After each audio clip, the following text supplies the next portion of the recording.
line goes down this way. These two are the same.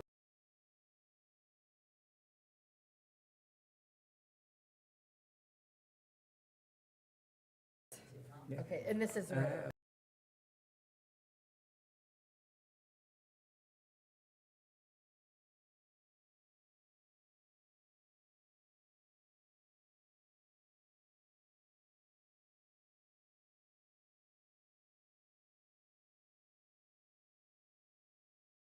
okay, that's okay.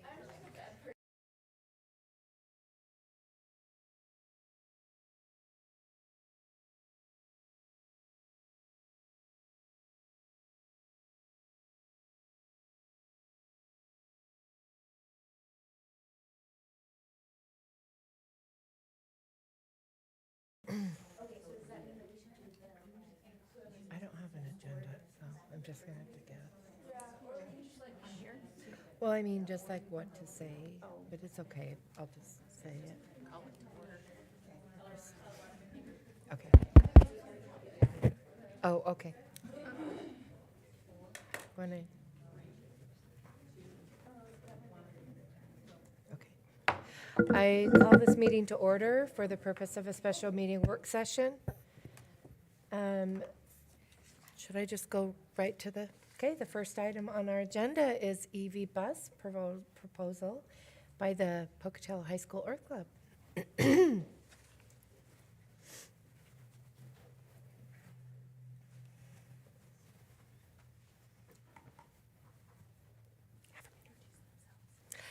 Will you introduce yourselves? I'm Aaliyah. This is Lucy, Marcella, Jackson, and Sophia, and we are a part of the Bookie Earth Club. And your instructor, is he here? Mr. Pankow, Mr. Otterstein, and Linda. Okay, thank you. We are a part of the Pokey High Earth Club, which is an environmental group whose focus is on community conservation, whether it's habitat related, collecting trash, or raising awareness about the climate. We have collaborated with other school districts such as McCall and with board representatives to create this presentation. And in our research, we have found that even though EV buses have a very large upfront cost, they will pay for themselves over time because on average, a diesel bus costs around 50 cents per mile just to run the vehicle, but electric buses only cost about 8 cents per mile. There are also grants that you guys can apply for to help pay for the buses, and after purchasing, you can earn money back. Diesel buses can also create a major health problem for both the environment and for humans because studies have shown that EV buses can produce carcinogens that are harmful to human lungs. Or diesel buses can produce carcinogens, and they also produce lots of carbon dioxide, which is harmful for the atmosphere and can contribute to global warming. And as the next generation, I feel that all of us should be concerned about our health and the health for the environment because we're going to grow up and be the next people in this world. And even if, we don't expect you to buy buses tomorrow, but we just want you to consider the possibility of electric buses for the future. When we initially started looking into this, we talked to the District 25 Board of Transportation, and they brought up a few different concerns that they had just as we started to look into that. The first one was obviously cost is going to be a big one. These buses are looking at about $400,000 per bus versus a diesel, which is about $200,000. So we are aware that they are more expensive. With that comes a lot of infrastructure and infrastructure costs. So we would need to look into installing charging stations, a power hookup. So there would be things like a new transformer or buried cables, and et cetera, and as well as a bus storage building just to preserve these batteries and determining the unexpected costs that may come up with that. When we looked at batteries, it's super important that we have these storage buildings and infrastructure to preserve the lifespan of this bus. They are going to last the same amount as a diesel bus. You just have to take a little extra care and consideration in making sure because those batteries are kind of determine what the lifespan of that electric bus is going to be like. Alongside that, some costs might include training bus drivers. It's a little extra work and they have to do a little extra training, but once they went through it, a lot of bus drivers, they love these buses. They're a really great thing, and there have been a lot of positive feedback coming back from them. Optimal road routes and unexpected costs like part repair and building repairs, permits, fees are all things that would be considered. But we do have a few solutions to this and a few different grants and whatnot we'll talk about. Marcella is going to talk about a few other different concerns the board had. Okay, so the first thing I'm going to address is mechanic training. A big concern was training the mechanics that we already have employed here. We found that upon purchase, some companies will provide training for the first few weeks of implementation. On top of that, EV buses require minimal maintenance compared to diesel buses, and this is because of less moving parts. There's no engine in a EV bus. For mountainous terrain and weather, we look to Colorado's experience. West Grand School District in Colorado implemented 2 electric buses. They faced temps in the negatives, well below zero, in November and December months. Despite the harsh conditions, the cabin heat remained responsive, and they were impressed with the performance. The elevation of the buses being stored was 7,500 feet, and the bus route went up to 9,000 feet. They were impressed with the power, and the roads were rarely plowed in the mornings, even with snow, and they faced no problems. So now we'll have Daxton talk about grants. So I'm here to talk about federal grants and how these are one of the most important solutions when it comes to funding and getting these EV buses. I will talk about 3 grants today. And when I talk about these grants, it's important to know, as Aaliyah and Lucy and Marcella have said, that this process is not going to happen quickly. We do know it takes a lot of time to implement new changes, and we just want to make sure you guys know that these grants are out there and that they are a good use. These 3 grants are known as the Clean School Bus Planning Awards, the FDA Bus and Low and No Emission Grants, and the EPA Clean School Bus Program. The planning grant that I've said, the Clean School Bus Planning Grant, this is the grant that is going to be very important when planning for the EV buses. And as they have said, this will help us plan for the optimal routes that these buses are going to take, as well as any other need that comes up in the planning process. The second grant, which is the FDA Low Emission and No Emission Grant, will help us plan and fund, for the buses themselves, as well as the charging and the infrastructure, as well as many other needs. And then the last grant that I'm going to talk about is the EPA Clean School Bus Program. And this is one of the most important grants that we have found. This will help us plan for the buses, the charging, and the infrastructure, as you can see it on the board here. And it's important to know that this is the grant that helped McCall, Idaho, and their school district receive their buses. They got $4 million to fund for 10 buses, and the Genesee School District in Idaho also used this grant to get $1.3 million for 3 buses of these EV buses. These are the grants that I wanted to talk to you about today. We recognize that because of its relative novelty, EV buses initially come with challenges. However, EV buses present a unique opportunity for SD25 to consider when moving into the future. A lot of the concerns we heard voiced by the Transportation Department have the potential to be greatly mitigated by a number of grants provided at the federal level. such as the EPA Clean Bus Program and the FTA Bus and Low Emission Grants, which have the opportunity to cover a wide swath of what is needed for an EV transition.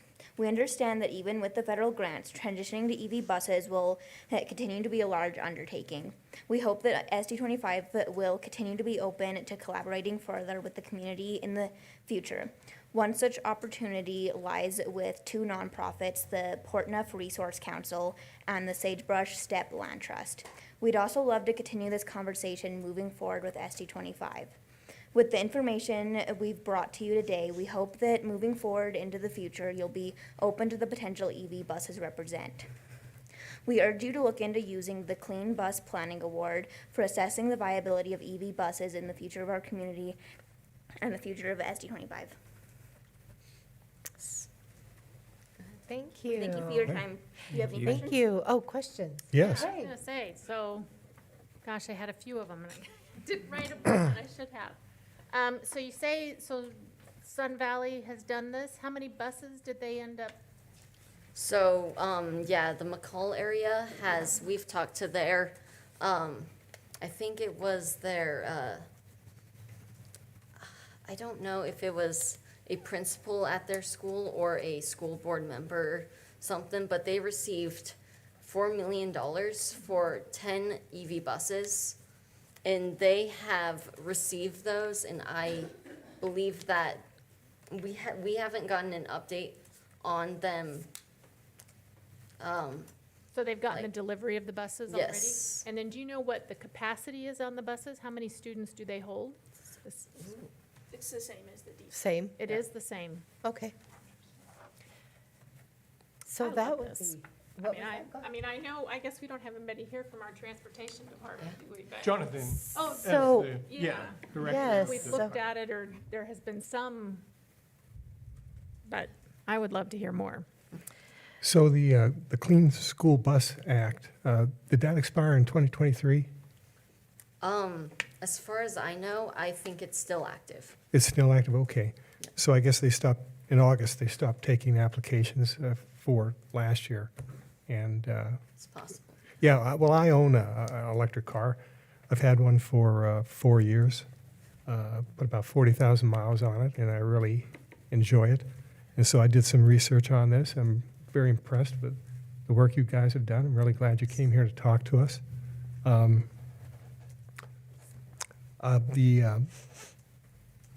I know that the Clean School Bus Act was targeted to communities that were low-income, rural, and or maybe tribal. And so this FDA low emission and the EPA Clean Bus Act, are they similarly structured, do you know? I believe they're available to anyone who applies to them. Okay, good. So then McCall wouldn't be at an advantage over us Yeah. since we're more urban. Yeah. And so then I know that from my own use, I was looking at the Highland in the school district, what was it, in Colorado. They had an indoor facility to keep the buses in the winter. And so then you sort of addressed that to keep the battery packs warm. Yeah. Do you know whether or not these battery packs have any thermal management on them? Because heat is the main culprit. I know that the first generation Nissan Leaf, well, all the Nissan Leaf EV cars, they don't have any thermal management to keep the battery packs cool. So in Phoenix, southern Arizona, they would get a lot of battery degradation. Heat is the real problem. Of course, in the winter, you want to keep them warm so that you get more mileage out of them. But I was just wondering if in your research you found out anything about thermal management on the battery packs. Or? So we're not experts, so we did not look into that specifically, but we do know from like Colorado's experience, they did not have any issues. And we would love to get back to you on that. Yeah, no, well, I tell you what, I would like to meet with you guys and talk some more, talk about my personal experience. And I've been very interested in this topic for over 4 years. I did a lot of research before I got my car. They do great in the snow. They've got great torque. I'm just, would want to find out more about battery capacity and things like that. But I really appreciate I it. do believe that the planning grant, that should help, like, you guys be able to, like, assess those kind of things surrounding, like, its capacity to deal with heat. Mm-hmm. Yeah. Well, I know the maintenance is like zero maintenance on these things because they don't have a cooling system. I mean, they don't have an ignition system. They don't have a fuel system. They don't have an exhaust system. They don't have any belts, pulleys, or tensioners. Significantly less moving. Yeah, you just basically brakes, and the regenerative braking really helps with that too. So, Yeah. no, I was very impressed with your report. I'm really glad you guys came. Yeah, so with the longevity of the battery, so you said it's about the same as a diesel. So diesel, I guess you can just keep fixing them. But is when that battery is kind of depleted, is there any way to fix it so that you can continue? You just replace the whole bus? No, the battery. You The should battery. replace the battery, Battery, yeah. Okay, which they so, can be expensive, but at least Yep. you've saved. but you're just over the replacing, year Yeah. And everything else, the maintenance you've saved. As far as we know, the battery lifespan should be about the same as a diesel lifespan. If not more. Yep, I see, and then you're just replacing the battery. yep. Okay. And I sent a list of questions, and I just am so happy that you did all this research. It's really impressive. Thank you. Yeah. I really appreciate you doing all this and we're 3 so options for excited for the grants. opportunity also. Yeah. Yeah. Have somebody send me an email to my sd25.us because I'd like to get together and chat with you guys, chat with your teacher, et cetera. All Thank right. you. Thank you so much. We appreciate you coming. Yeah, thank you guys so much for the opportunity. Thank you. Next on the agenda is the URSA training presentation by, I'm not sure who is doing that. Carla? Oh, okay, okay. AJ. Good afternoon, Board. Appreciate the opportunity to share some information with you today from Head Start. Carlia Lopez, the Head Start Family Services Manager. Did I get that correct? Family Services Manager is here, and she's going to provide annual OC training for the board today. You should have received a copy of the presentation, so I'm just going to kind of go through that. So, because we're a federal program, we have the act that Head Start was created as well as performance standards that we need to abide by. And part of that requires that we train the board, as the board is responsible for establishing procedures and criteria for recruitment into our program, selecting which kids will attend, and then enrollment of the children. So I'm going to explain a little bit about those policies and procedures. So ERSI stands for eligibility, recruitment, selection, enrollment, and attendance, basically getting the kids into our program, making sure that they continue to attend. Eligibility is determining the family's needs. It is, as we are part of the school district, we have to have kids who are within the school district boundaries. They have to be 3 or 4 years old on September 1st, as that is what the district uses to determine for each year, each grade. Our families are those who are in poverty or meet other requirements to get into the program. We know that those who are in poverty, it is an indicator that the families may struggle in other areas and will have less opportunities to provide extra support for their children due to other financial obligations. And so this program helps them put the money that they might put into preschool into other resources that the family can use. Besides being at or below the 100% of the federal poverty guideline, we also have those who might come in due to homelessness, being in foster care, or families who are receiving public assistance, and that is specific to TAFE, food stamps, and Social Security income for those who have disabilities in their family. We are also required to have at least 10% of our population of children with disabilities.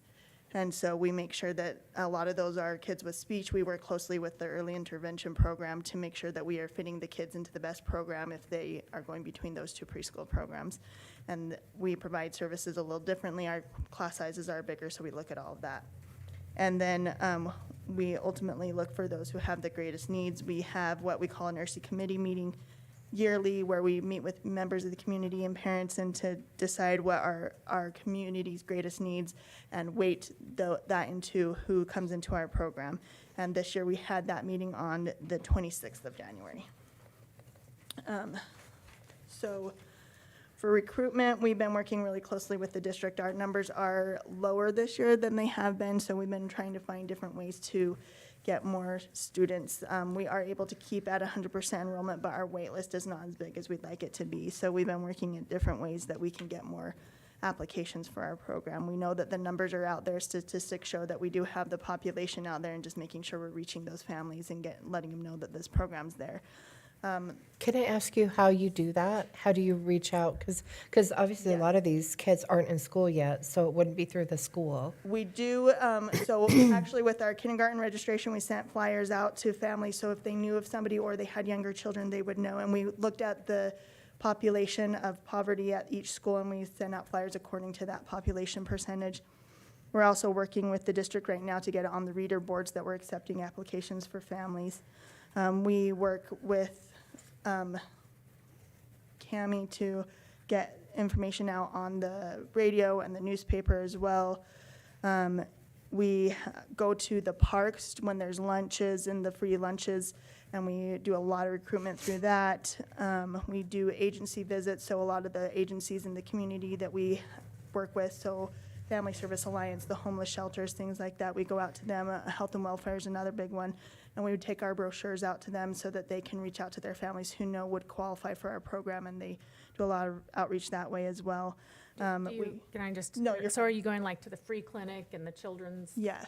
Do you also go to, just give the information to all the pediatricians? Yeah. We do reach out a lot to, so the free clinic is a big one, Health West is a big one, Pocatello Children's Clinic, we make sure we reach those ones because most of our families go to those, and we do a lot with their health, so we know where most of our kids are coming from and which clinics they're going to. And those families who don't have that, we reach out to see who can work with them, because most of the majority, like over 95% of our kids have Medicaid, so we also need to find those who are going to be accepting Medicaid families as well. And we also work with early intervention, of course, and the infant toddler program to get resources that way. So that's some of the things we have been doing, and we are always open to suggestions on what other ways we can recruit families. So I'm curious, when you say you do have a wait list and you want your wait, I mean, a wait list means they're not coming. Yes, Does so that discourage people because they don't usually come, or do you always end up being? we always get a lot of them in. So right now, like I just put, last month I added 5 more kids. In the month of January, I think there was about 10 kids that we moved in. We always have like a drop right after the holidays where kids move out, and we always have a drop right around now as families are finishing up at ISU and they're moving out that we can put kids in. We always have to, if a homeless family comes in, they are at the top of our list. So some of those families might be waiting longer as our homeless population has increased in the community. Those families are taking priority as well. So there's a lot of factors we look into. We're not a first come, first serve program where the highest needs get in first. Our wait lists have been around 60 in the past, and right now I have about 15, and a lot of those are actually in the early intervention program right now. We do keep them on the wait list in case they reach those milestones, but at least about 10 of those right now are not going to be in our program this year just because they haven't reached those milestones. We'll redo applications if they will qualify for next year. Otherwise, we'll move them on to the kindergarten. So when we do have that wait list, really only about 5 of those, and it looks like we'll be getting most of those in the next So month. then a follow-up to that is, doesn't that also mean, I mean, just the time of year, you only go through the end of the school year? Correct. Yes. So you would expect there not to be Not to big be wait huge. lists now? Yeah. But, And- or is this a wait list for next year? It's for this year. Okay. What we do is, like right now, we're actually starting our applications for next year. And the first thing we do is we look at those who are 3 years old, and we get their applications in first if they're not already in the program. Because if they're in the program as a 3-year-old, they automatically re-enroll for the next year. I see. Okay. And so then we'll take any 3-year-olds who would qualify for next year and get their applications in, because we only have 3 of our 9 classes are 3-year-olds, so we have more space for 4-year-olds. So we try and work with our 3-year-olds to get them in Get them in as first. well. Gotcha. Thank you. Thank you. Okay, so staff training is something that we have to do twice a year. So I just finished my staff training with my staff as they're starting applications for the next year. Then when we get back from our summer break in July, they'll get their second training right before we take on our second big load of applications. we go over the guidance for the federal regulations, what they need to know, and then they sign a misrepresentation or falsification of program eligibility employment statement. That basically means if they are falsifying an income knowingly, that they can get fired, and so that they are being ethical in what they're doing.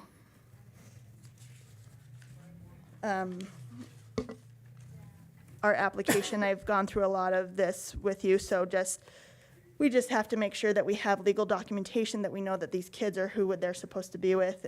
We follow the guidelines for the district on homeless populations, giving them an extended time on any documentation that they might not have access to at that time. We try to get IEP documentation for kids who might have that, and at this age, a lot of them may not have it, or we're working closely with the early intervention program because they're just starting to get those. And then also the families will sign a falsification certification saying that the information they've given us is true as well, and knowing that their child could be unenrolled if we find out that they falsified information. The information is at time of application. We are hoping that our families will make progress and move forward, and our philosophy is if the whole family moves forward, then that child's going to have more probability of succeeding. So we want to see our family succeed. Once they get into the program, we don't kick them out. If they do better, we keep working with the child. But it's at the time of application, so if the family is zero income and homeless at the time, but they happen to get a job while they're waiting, we will still get them in the program. And that's good for application. We do ask for proof of age, and sometimes we will work with our health manager to get that proof of age, looking at their immunization records too, because a lot of our families don't have their birth certificates and things like that. So we find ways to make sure that we're getting what we need to verify that those children are meeting the requirements for the program. Our selection and prioritizing against its highest needs, so we look at that first. With our weighted, those who are homeless and foster get an automatic higher amount of points because they are the highest priority, and then we go from there.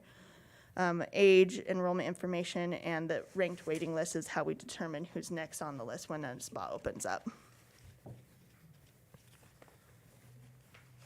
And then for enrollment, we look at different things. Is there a request for a teacher, program option? We do have part-day and full-day options. And recommendation by our disabilities manager, as well as the early intervention program.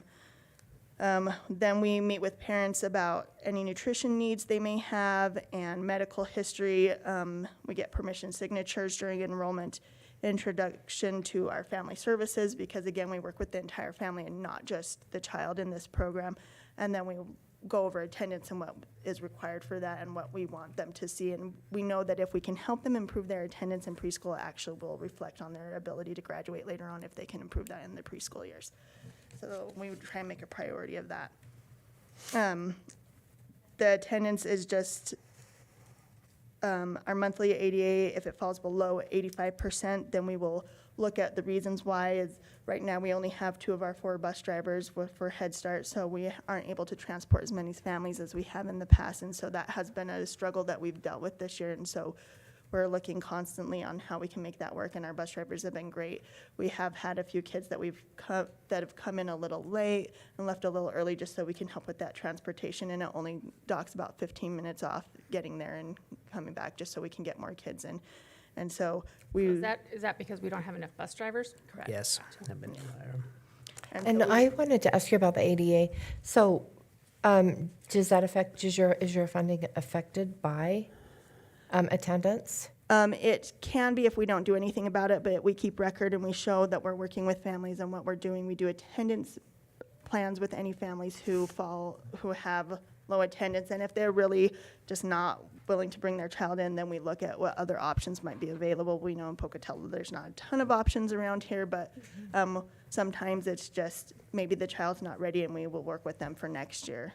And so we document all of that, and then if they have any questions, they can look at our documentation, seeing what we're doing, and we try and follow any protocols that they have for us on what to do if that's the situation. Oh, I really like that. Thank you. Do you do home visits? We do home visits. We do a lot of home visits. So Yep. our family service area does 3 home visits, and the teachers also do 2 home visits during the year. So any additional questions. That's it for my presentation, so I'm happy to answer No. any additional questions you No, have. I love the presentation. It's really informative. I appreciate it. Yes, thank you. Thank you. Thank you. Next on the agenda is high school biology digital license renewal. I assume that's Amy? Amy? I don't have any notes. Good afternoon.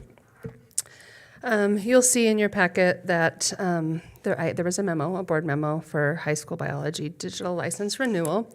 Miller-Levine biology was adopted by the Board of Trustees in 2018, and it was implemented in 1819. And so we've been using that for high school 10th grade biology classes. This is our 6th year. Those licenses, the digital licenses, expire this year. And there is no new copyright of Miller-Levine. So you can tell that we adopted in the spring of 2018, and the copyright is 2019. We got those right hot off the press, right? They were brand new, and they do not have an updated edition. And we got the textbooks and licenses, immediately. Over the past 6 years, biology teachers and students have been utilizing this resource in the classroom, and the teachers have been collaborating to implement that resource into their instruction. And I get really excited about groups of teachers and their work, and this group of teachers is a group that's been pretty inspirational. So a typical adoption and implementation cycle looks like this. The first year, you get a resource, and it's comprehensive, and you spend the year really familiarizing yourself with all of the things that you can do with it, and what's most engaging. What are the students like? What helps? What parts of that resource really help you get students to know and do what they're supposed to be able to know and do per Idaho standards. Mm-hmm. And so the first year is really a grappling year for teachers, and they collaborate and they work and they struggle and they make decisions, and then they come in and they tweak, that's not the best word for me to use, they develop and realign, okay, their units, their curriculum documents, to make sure that the resources first and foremost support the standards, and secondly, that they allow teachers to create these curriculum documents, so there's some pacing and some sequencing involved so that we have a guaranteed and viable and equitable curriculum. And so in June of 2023, this particular group of teachers, so they were just ending their 5th year with the resource and starting their 6th year, and they called and said, we've been learning so much, and when we first got together to build these units and use this resource, we included some cross-cutting concepts, some engineering practices, and some phenomenon-driven instruction, and those are the big 3 things in science instruction right now, and we included those. However, we've continued to learn and grow with the resource. We've continued to learn and grow with our professional development. And we want to come back. We want to make it even better. So last summer, they came back and included even more phenomenon-driven activities and assignments, and made it even more hands-on and more engaging. And so ultimately, what they would like to do, they would like to request just to renew the licenses. There is no new textbook, so that would not be fiscally responsible to purchase new textbooks, but the licenses are expiring, and so they would just like to renew the licenses so they can continue to learn and grow and teach with this curriculum. And so the cost of a 6-year renewal for just the digital licenses is $125,400, and that falls well within our secondary textbook budget. And so the administration recommends that the Board of Trustees approve the 6-year license renewal in the amount as mentioned at the April 16th, 2024 regular board meeting. Thank you. I would really love it. I don't know, we're not really talking about this right now, but to have a standing curriculum committee adoption committee, because then this can just flow through it. It just flows. And then that's my only, I'm totally fine with the renewal, and I sure it's great. I have never seen it, but Right. I'm sure it's great. But it seems like it would need to flow through that. So this is To meet what our this is what I requirements. wonder from what I like your comment, and here's what I wonder. I've been attending these adoption curriculum meetings with other curriculum directors statewide and trying to make sure we're compliant with law. And I'm pleased to report that I feel really confident in our process and how it's working as we're having these conversations. But here's what I think. We have district curriculum committee, and so just moving forward, we could run this by just the district curriculum committee. We've had a lot of talk about the way the law reads. Like some districts want to have just like one committee that does all of the adoptions that year. And then some districts, like us, have a separate Spanish committee, a separate K-5 ELA committee, a separate, and as we've been discussing this and I've been listening, I really feel strongly that we're doing it the right way, and here's why. Because I wouldn't have probably known going in. I could have seen an argument for both. But the parents and the patrons they've all been parents, that have come in and participated have an extreme vested interest in that particular curriculum. And so, and it also gives more opportunity, like we're at 5 parents per, right? So 5 parents for our Spanish, 5 parents for our K-5 ELA, 5 parents for our 5th grade social studies.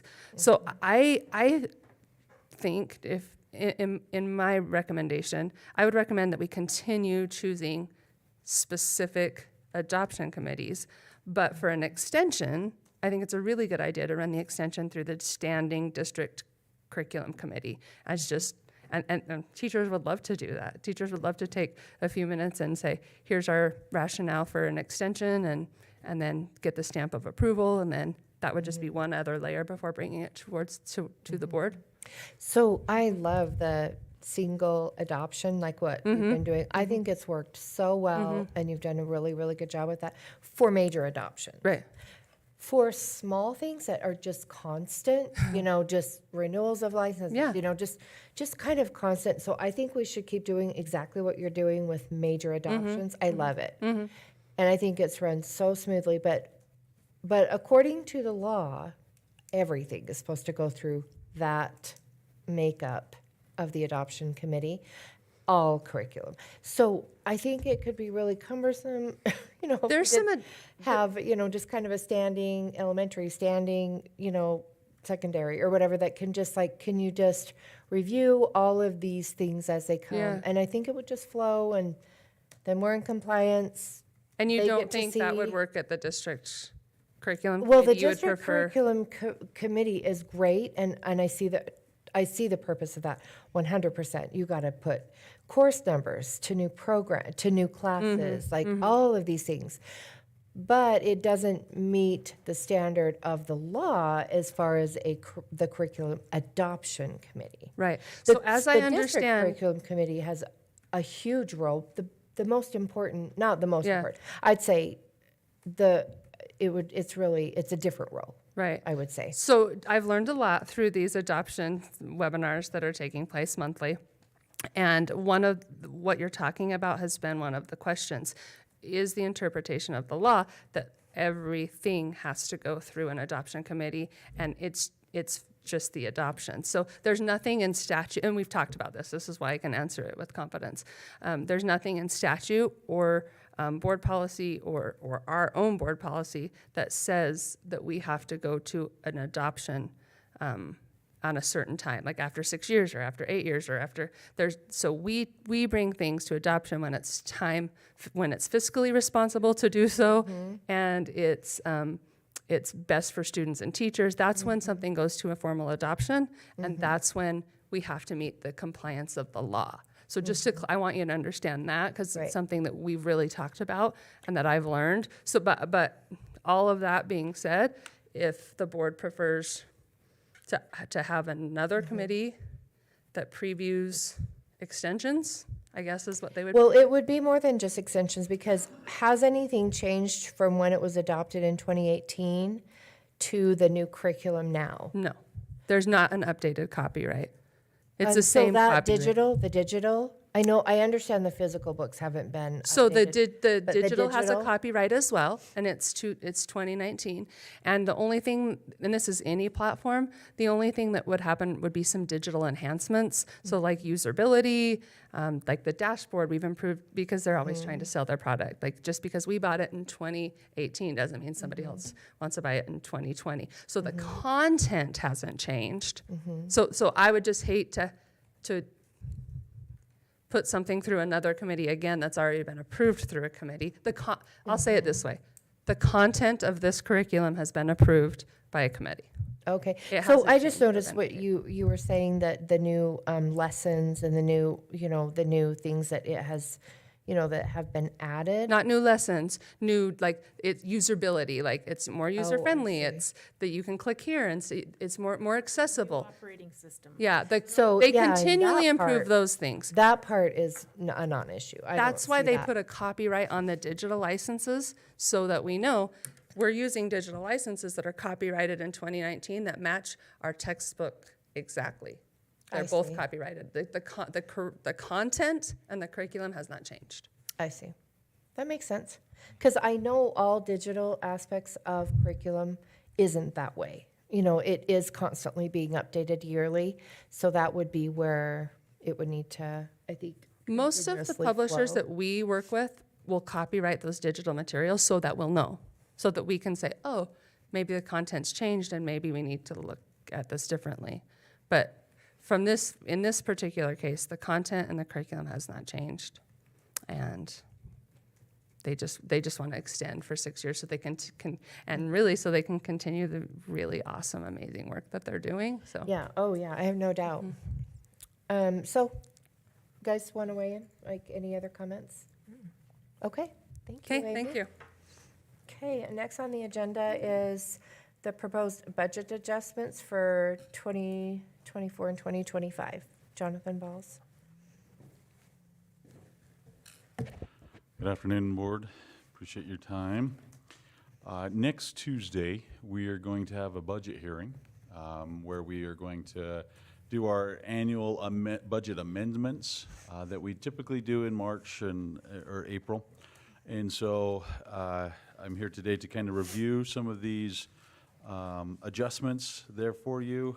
A lot of these are very routine, customary, again, the budget that we're working off now was set last June, even before the end of the year, and so we just know more about our current revenues and expenditures.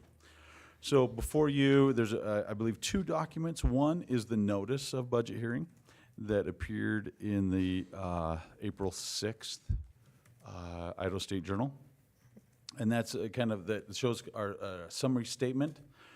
Again, showing the revenues and expenditures in various categories there. And then in the 2 columns, looks at our general fund, which is as you know, is by far the largest, and then all other funds combined there. And so the main difference, the main thing on the general fund was, again, a learning curve for myself, that as we try to estimate where our ending balances are going to be, about 2 months before, I was a little bit off of where I thought we would be July 1st. Again, the money obviously was still there. It just the estimation was too tall, or excuse me, too big. And so we just needed to adjust that, and that's where we adjusted some of our expenditures down a little bit, and then as well as some of our fund balances, our appropriated fund balances there. So using all 3 pages, I tried to put this in somewhat chronological order. The next page with the yellow banners at the top, again, lists all of our funds and shows the original budget, what was amended. The red is going down through the adjustment, and then the black is obviously positive. As you can see, it goes back and forth from the general fund. Special grants, I'll highlight that one, and we'll find more of the details, but again, that was our PV Tech grant for that $6.5 million. The other one was securing our schools grant for $428,000 that we received in the fall. So again, this kind of summarizes are all of the funds together. The next 2 pages that have the peach color top, again, it lists each fund and gives a general description of what that amount was. A lot of it is just budgeting to actual and or special grants that we received, either federal grants or state grants. And again, you can kind of see the varying amounts there. Again, this is fairly typical. For example, again, we set this budget in June. For federal grants, they don't give us actual amounts until October. And so this is, again, why we make these different adjustments there. And then, since the general fund is the largest fund, we wanted to dive a little bit more into that, and that's with the green highlight there of the general fund expenditures, where we look at salaries. Again, we try to have prudent budgeting tactics of, we underestimate revenues, estimate expenditures. And so that's what we're kind of aligning a little bit here. Salaries, of course, and then fringe benefits that follows the salaries amounts. That large amount means that there was the largest benefit we have is health insurance. So that means that there was either some full-time employees that didn't take insurance, or even some of these salaries are, okay, it was hard to find classified staff and so forth. And some adjustments there. And then that just ripples effect into some of our reserves. And as you can see, that the majority is that appropriated fund balance that took that, the majority of that decrease. And again, I'll comment that, again, if I could put this as an analogy, that literally these budget adjustments is almost a snapshot of the river of our district finances. And so it just is moving even as we speak. This is slightly out of date. Even today we learned, we have learned that we might receive a little bit money from the state, to help offset that adjustment from enrollment to ADA. And so I'll tell you right now, I anticipate we'll open this budget again in June, because if it is, a substantial amount, we need to put it in the budget appropriately. So, again, we'll kind of review that. Those same documents will be in next week. We'll have some comment period for any a budget adjustment there. Mr. Balls, if I Yes, may. please. Just to remind the board, when we were talking about the enrollment back to attendance, and you'll recall when the governor was here, we had exchanged some words about our thoughts and feelings on that and post-COVID. Excuse me. And so our budget, we did our best to estimate where we would be with making that change. And then, as well as some reduction in students, but we had not seen the decline in our student numbers as much as we did coming out of this COVID. In fact, today we talked about chronic absenteeism at the legislative meeting. Likewise, in that legislative meeting, they confirmed that the set aside of approximately, and there's some controversy about what the number is, whether it's 145 million or 163 million or 161 million, what was allocated in that special session of 2022 back to public schools, and it was over 300 million. And so of that, the balance, we'll just call it 160 million, right? Maybe we'll use 145. That might be a better number, because that's the one that the State Department of Education Budget and Finance company, that's the one they're working with right now. So 105 of that will be returned to districts based upon student attendance and enrollment. And then 20 million of that will go into the Career Ready Pathways, which is that grant process in which we received monies for PV Tech. And then another 20 million in, remind me, Jonathan, what's the other 20 million? House Bill 292?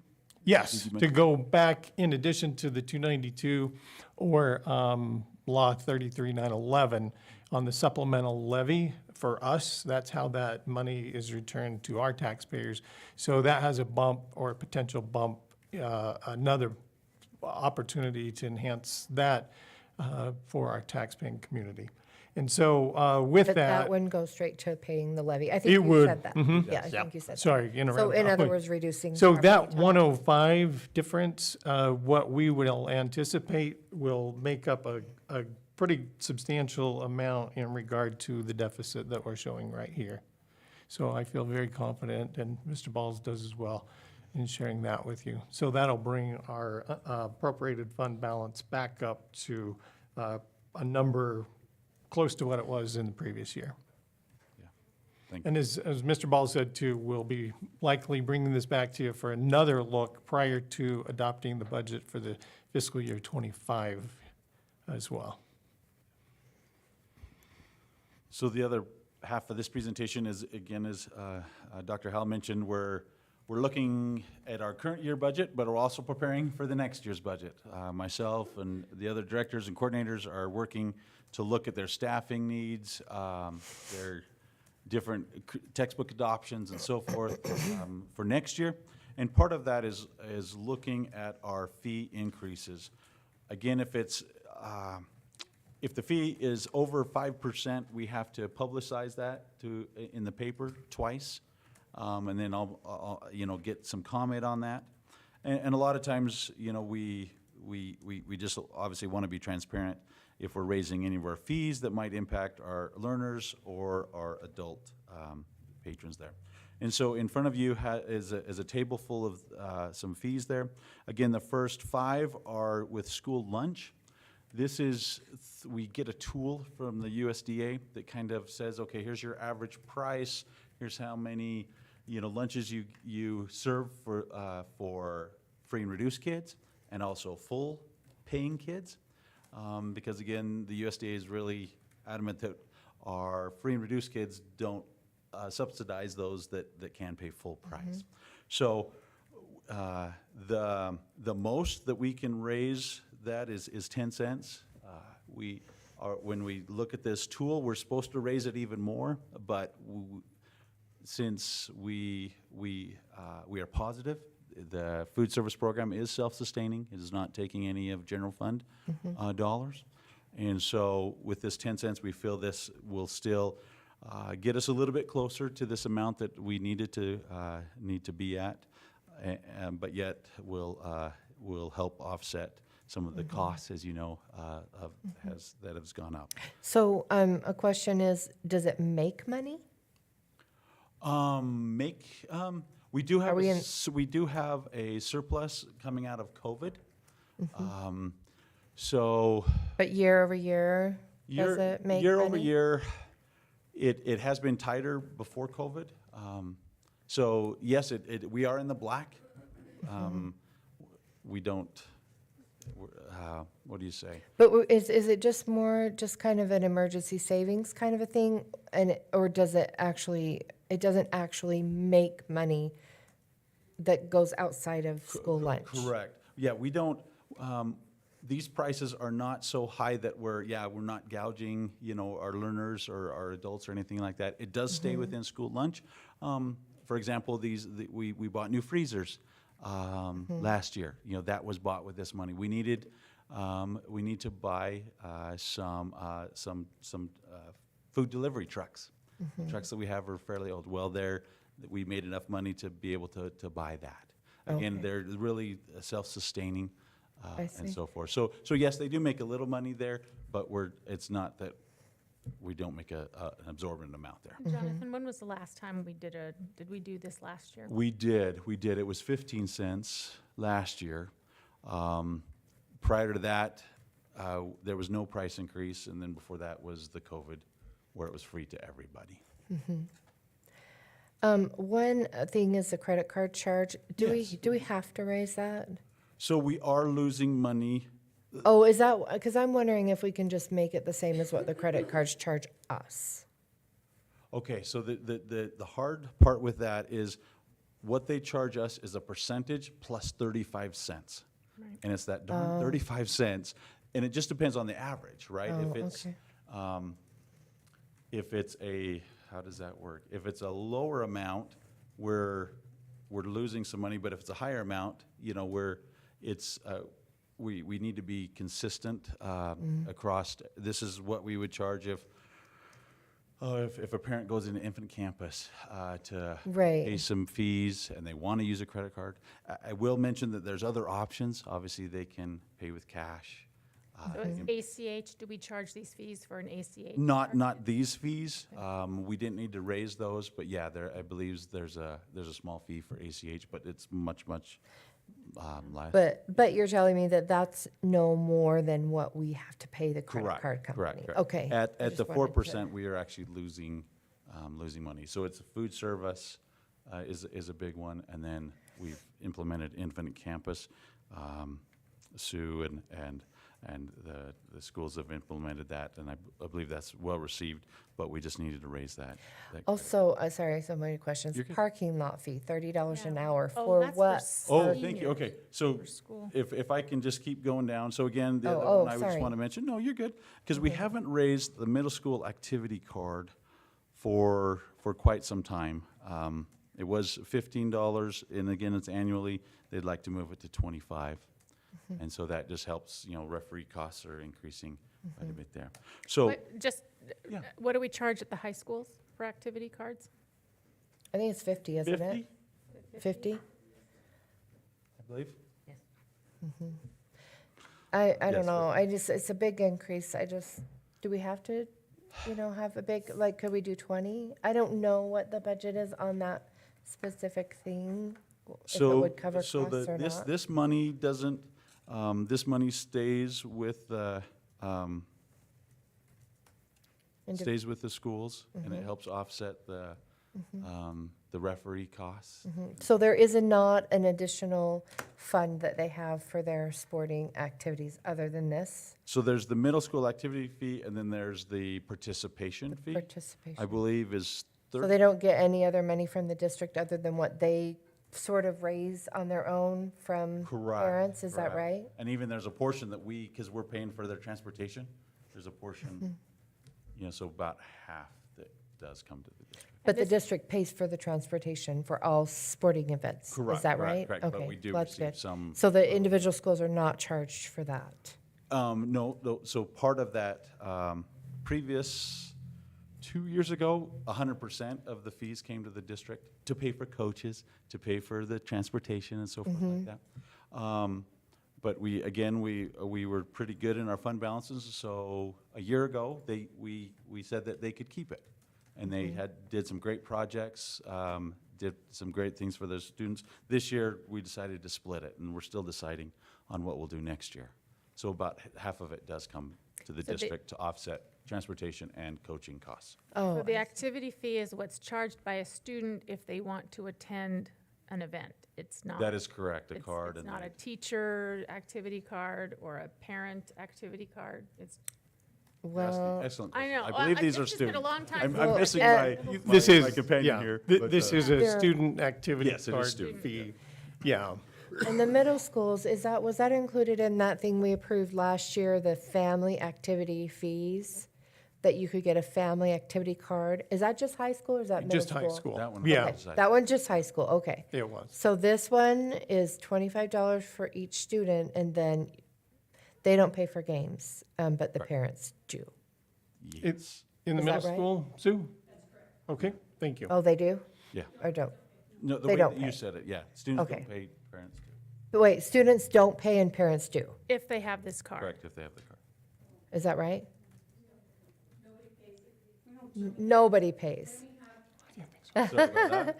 So what's the incentive to buy Can an you come up, activity Sue? card? And then we'll So we address don't it. sell from the tickets? microphone, And we yell have over re- the crowd. Students to go? Well, they're saying Is that what nobody you're gets saying? We don't charged. charge tickets, but we charge the student an activity fee. So the activity card helps pay for referees, and the referee costs have doubled in the last 2 years. Right. And the activity card we have not raised since I was starting in middle school, so years ago. So the participation fee does not pay for the referee? Participation fees pays for the coach's salary, or coach's stipend, and transportation.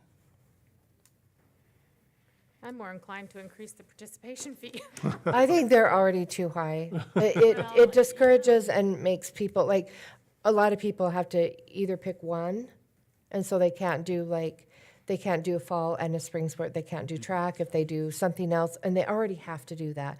And if it's hundreds, and so I don't want that. The increase. activity I- cards also pay for, they have all the activities that they do at middle school. So if they have assemblies, if they have dances, if they have field days, that activity card pays for all of that cost. So if they can get into the games for free, what's the incentive to pay for, and should I say that? They get a discount at the high school games Oh, okay, with their activity card.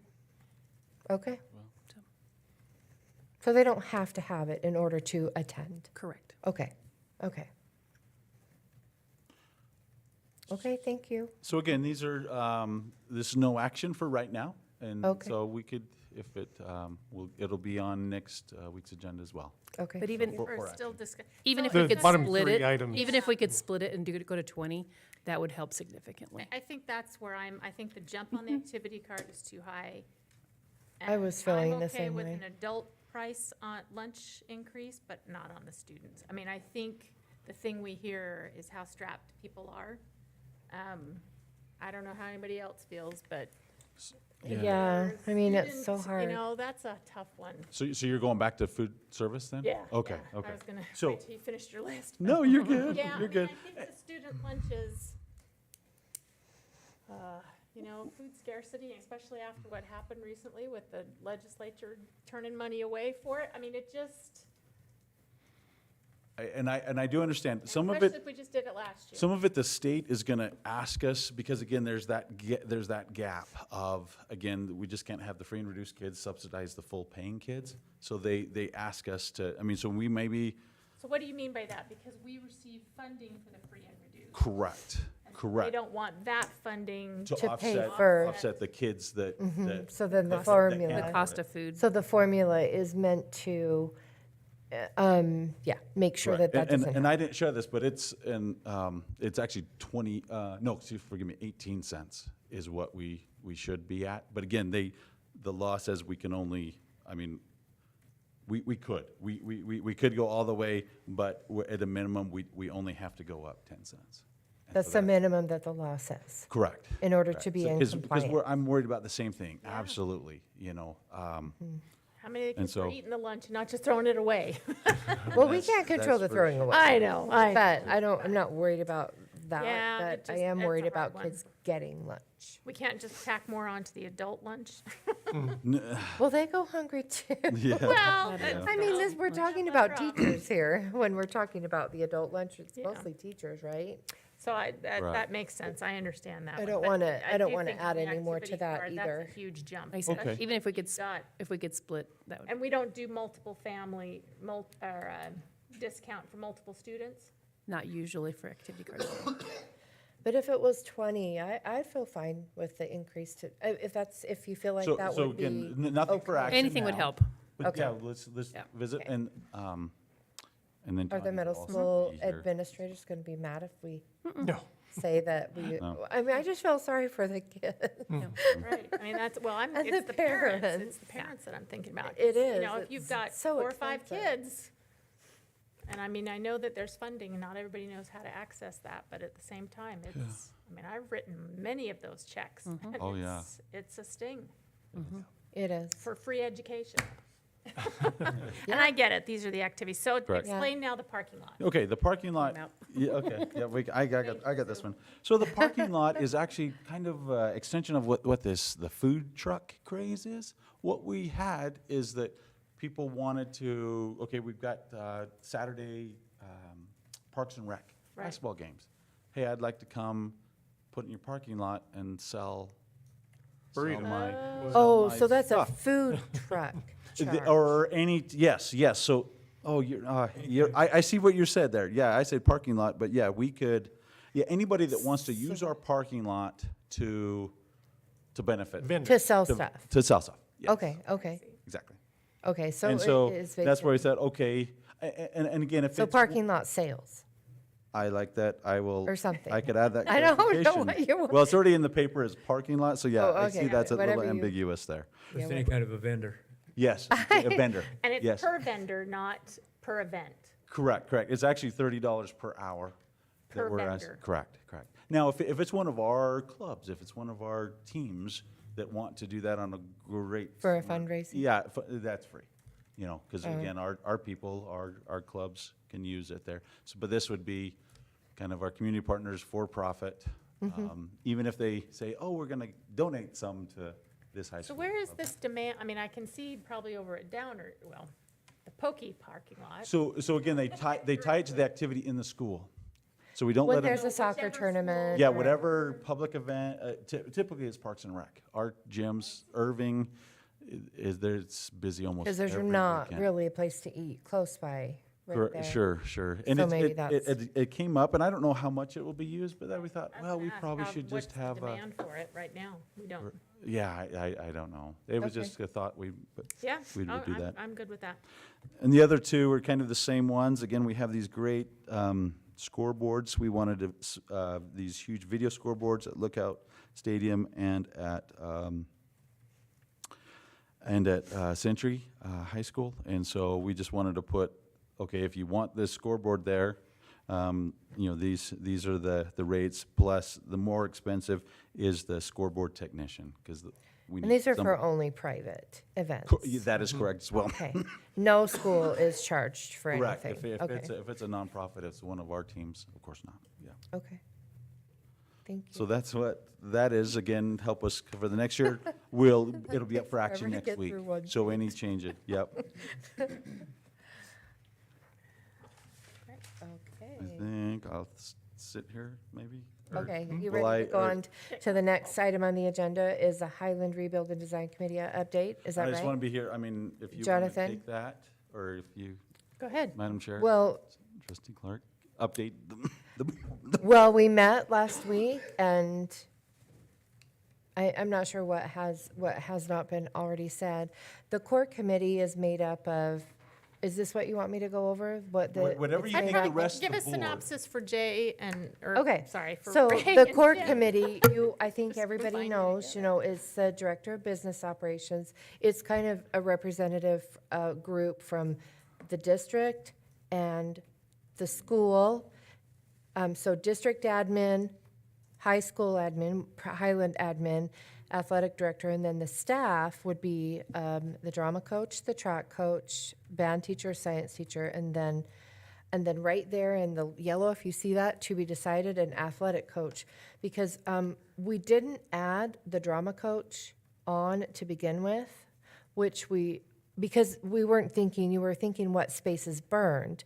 But now that that's included in the plans, we wanted to make sure that the drama's included. So we need to have an athletic coach that would represent all the spaces that were burned, like the gym, the weight room, the wrestling, the locker rooms, all of that area. So we were thinking of adding that. Then the parent representation, there are 3 parent representatives, 3 community representatives. So last week we met and the designer and construction team presented the plan that they have and that we were supposed to, take notes and this applies to you guys as well. Do we have If books for them? there are We do not. if there are any ideas or suggestions in any areas of the construction that you would like to add to make sure, I want to make sure, anything that you want. If you want to make sure that there's any seating or anything in the locker rooms or any priorities that you have, we need to have that to give to the designer and the construction team. And that's all of, and the notes are really complete. So that's really, If I might just correct, Helpful? you mentioned Yes. that the designer had a plan. It really, there wasn't necessarily the plan, it was just the process. oh, yeah, I shouldn't have said that. So we- I just meant that he had all the spaces that we will be building.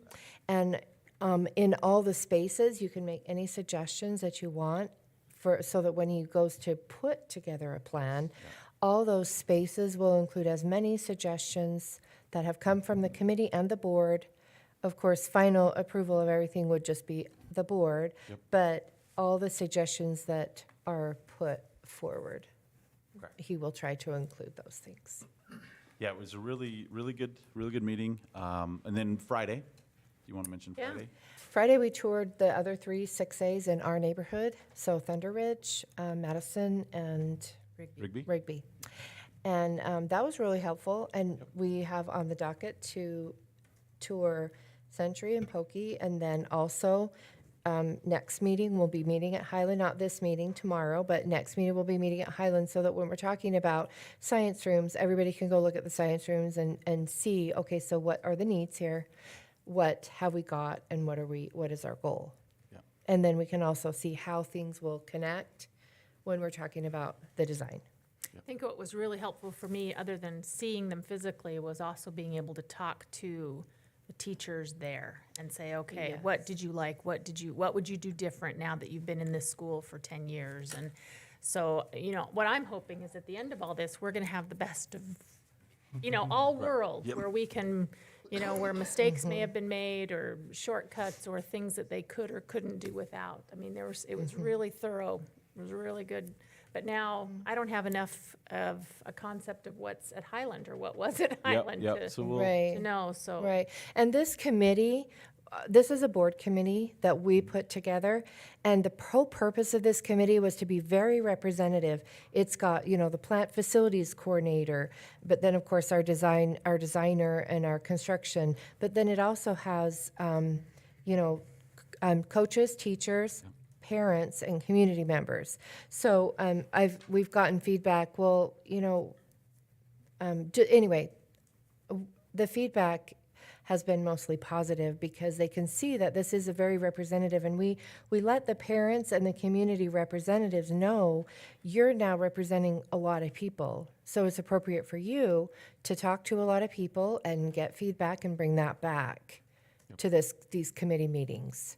And these committee meetings are open to the public, all of them, so that anything that's discussed, they can hear, and then they can submit feedback too, whether it's written comment or whether it's scheduled at a board meeting. If they want to speak at a board meeting, they could also do that. Right. Or they can tell their, Highland parent or community representatives as well. Yep. Again, we want to, kick this off and finish this and start the project and as fast as we can. So there's also a tentative schedule in there that we will be meeting at least once a week.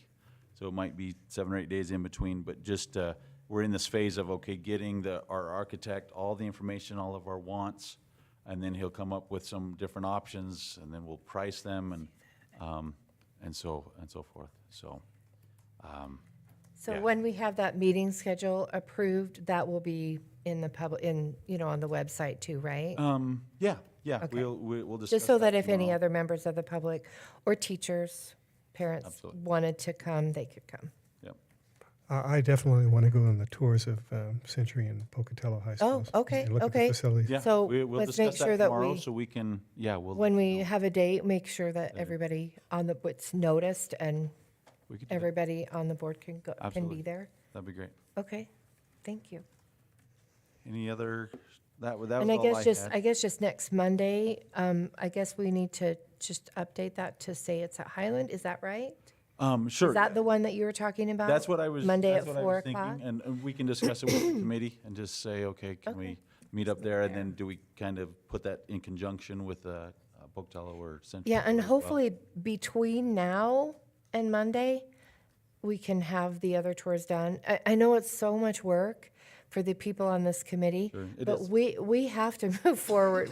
We have to, it's a lot of meetings and a lot of work, but we have to move very, very quickly. Correct. I don't want this to take what a normal amount of time it would take. If we can do just as, the highest quality, but just the process, we don't want to wait on, we don't want to wait on people, that's for sure. Sure, Certainly the designer needs to have all the time that he needs and the construction, but we don't want them to be waiting on us.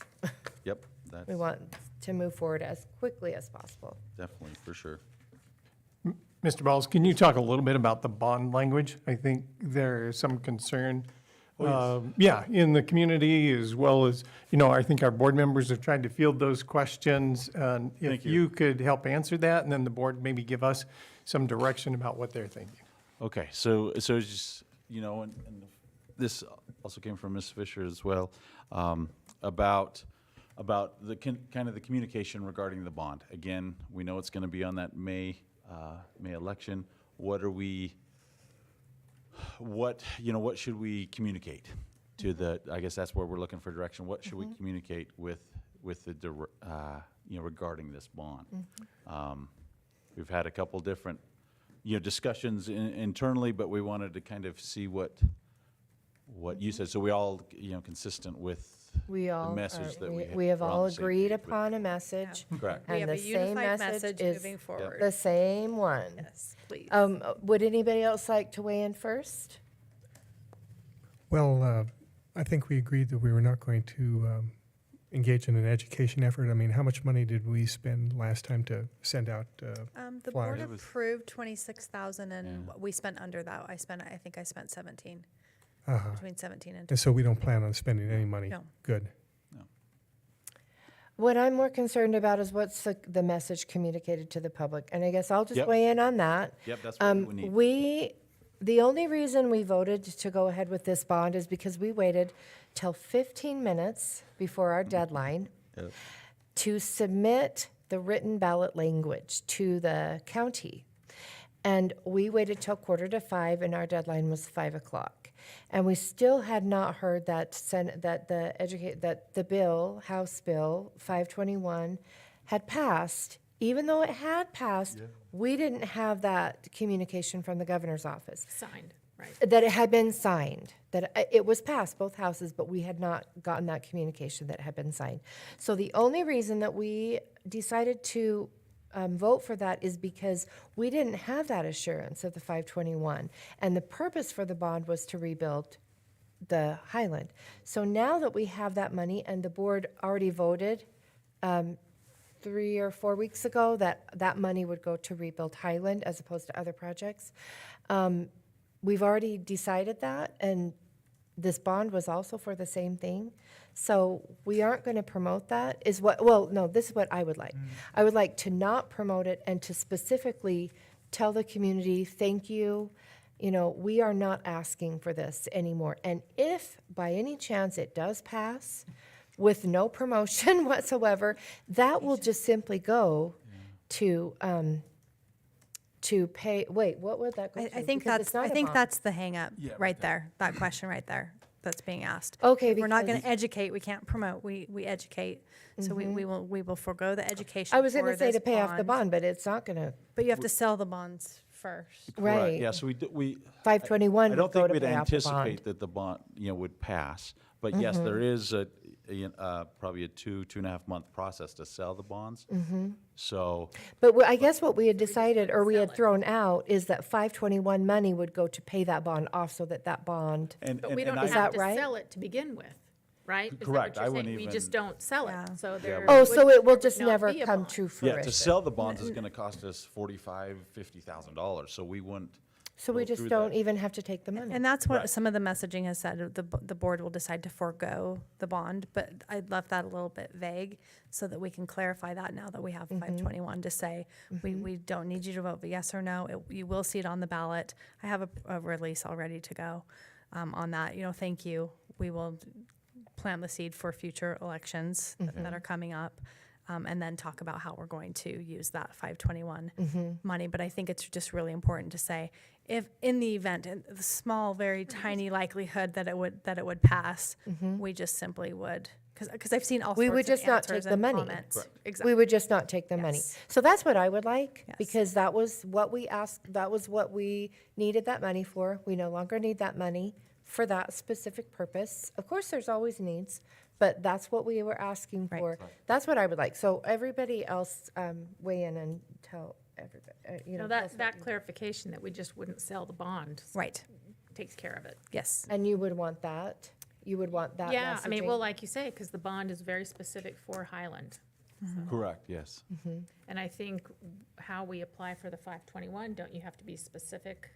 Or no, it was more. The well, 10-year 10-year facilities plan plan, isn't- which isn't that due would till be a majority January. of Right. hours I think- for that money. Right. Yeah.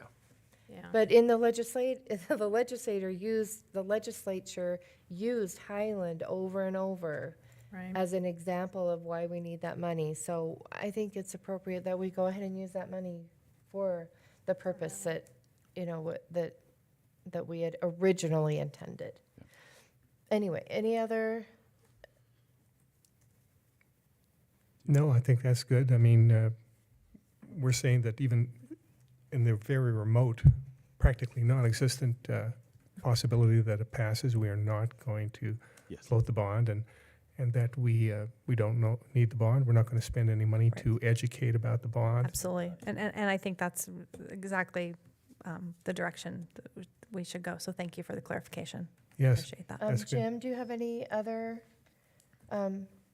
comments? I think everything's been covered, and that's, And you agree with that I as well? agree with. Okay. that- what So is Courtney's this on saying the about- agenda? Oh, I'm sorry. I just agree with what she's saying about, we don't, even if it does pass, we won't take the money in.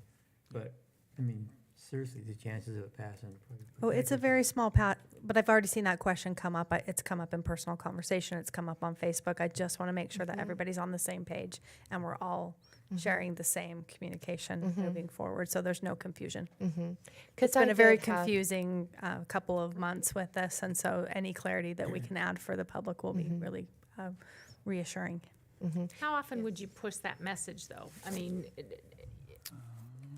mean, would we just say that once in a press release and then just Probably let it go once now and then until the probably several times when the vote. No, I think we should communicate frequently about this on social media. It won't be our sole focus of communication over the next few months, but I've talked to Bannock County about what we can do, because we want to preserve that opportunity for people to vote for future elections as well. So we just want to kind of hold that a little bit sacred.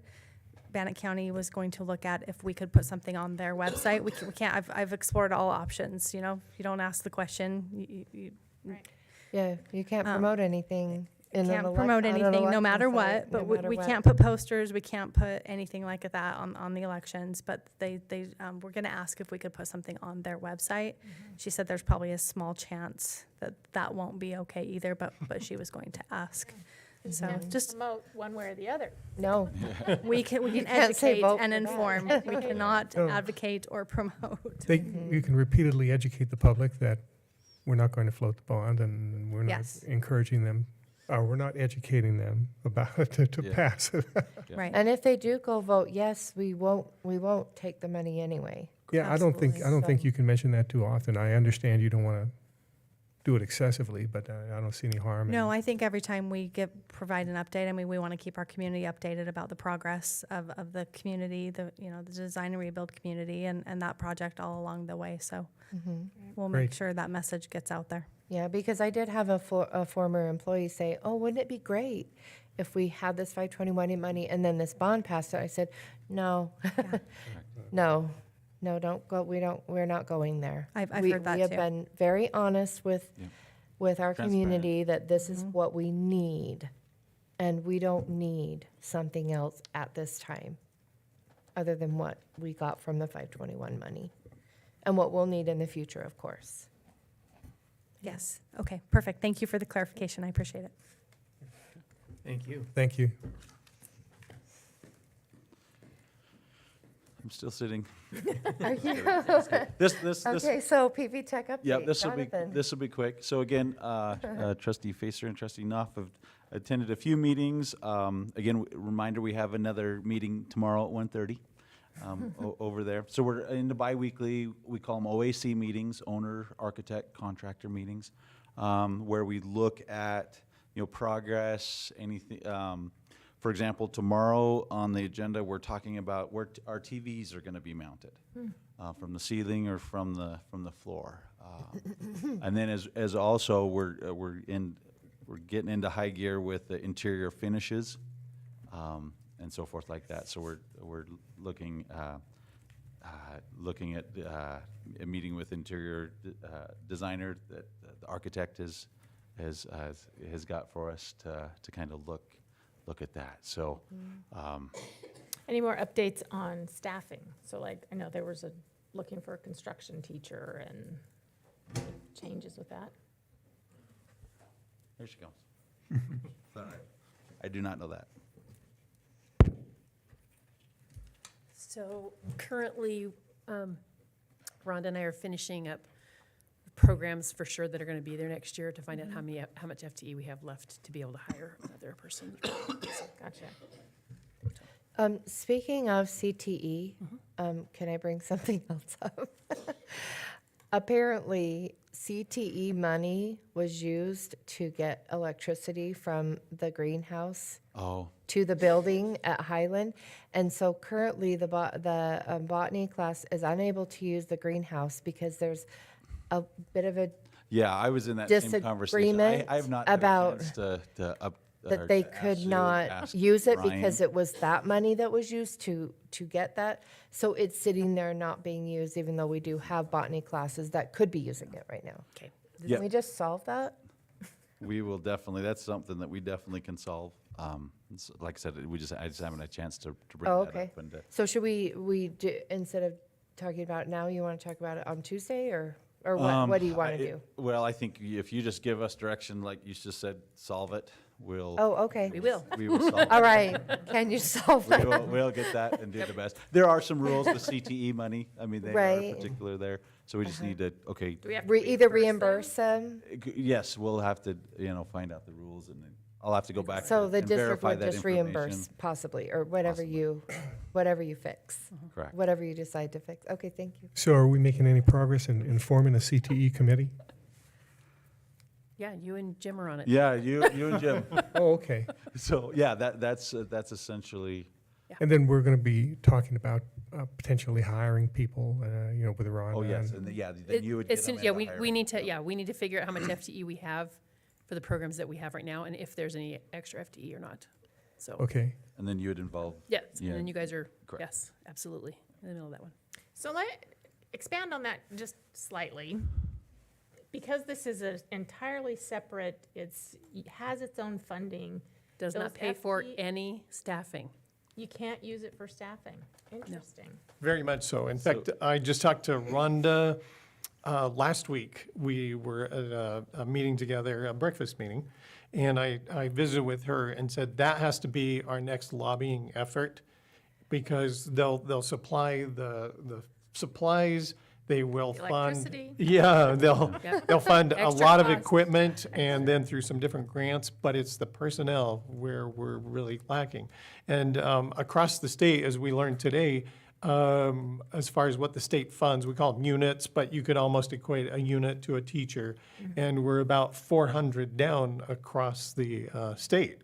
And that's why our funding also will show a decrease next year because the amount of units across the state or the amount of teachers required to teach subject areas with those recommended or required class sizes, even at that, we're going to see a decrease across the state. So it's difficult for us as we're managing a loss in our elementary schools of approximately 350 to 400 learners over the past year or so.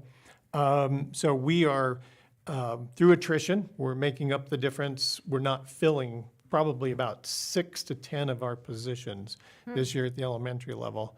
And Mr. Watson and Mrs. Miner have been over that carefully.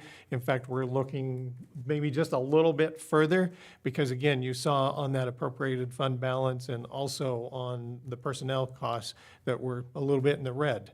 So we're going to have to make up the difference there a little bit, and it won't come at a cost of increasing class sizes. We've been able to manage that. But the personnel side of CTE with a certified teacher in those programs in a specialty area is going to be harder and harder to come by. So now my understanding is that in CTE, by and large, they are not certified teaching positions, and they would not be compensated the same as a certified teacher with the same benefits and No. everything like that. It's just a completely different thing. No, that is not correct. They're certified as a CTE teacher. So there's two Okay. different certifications.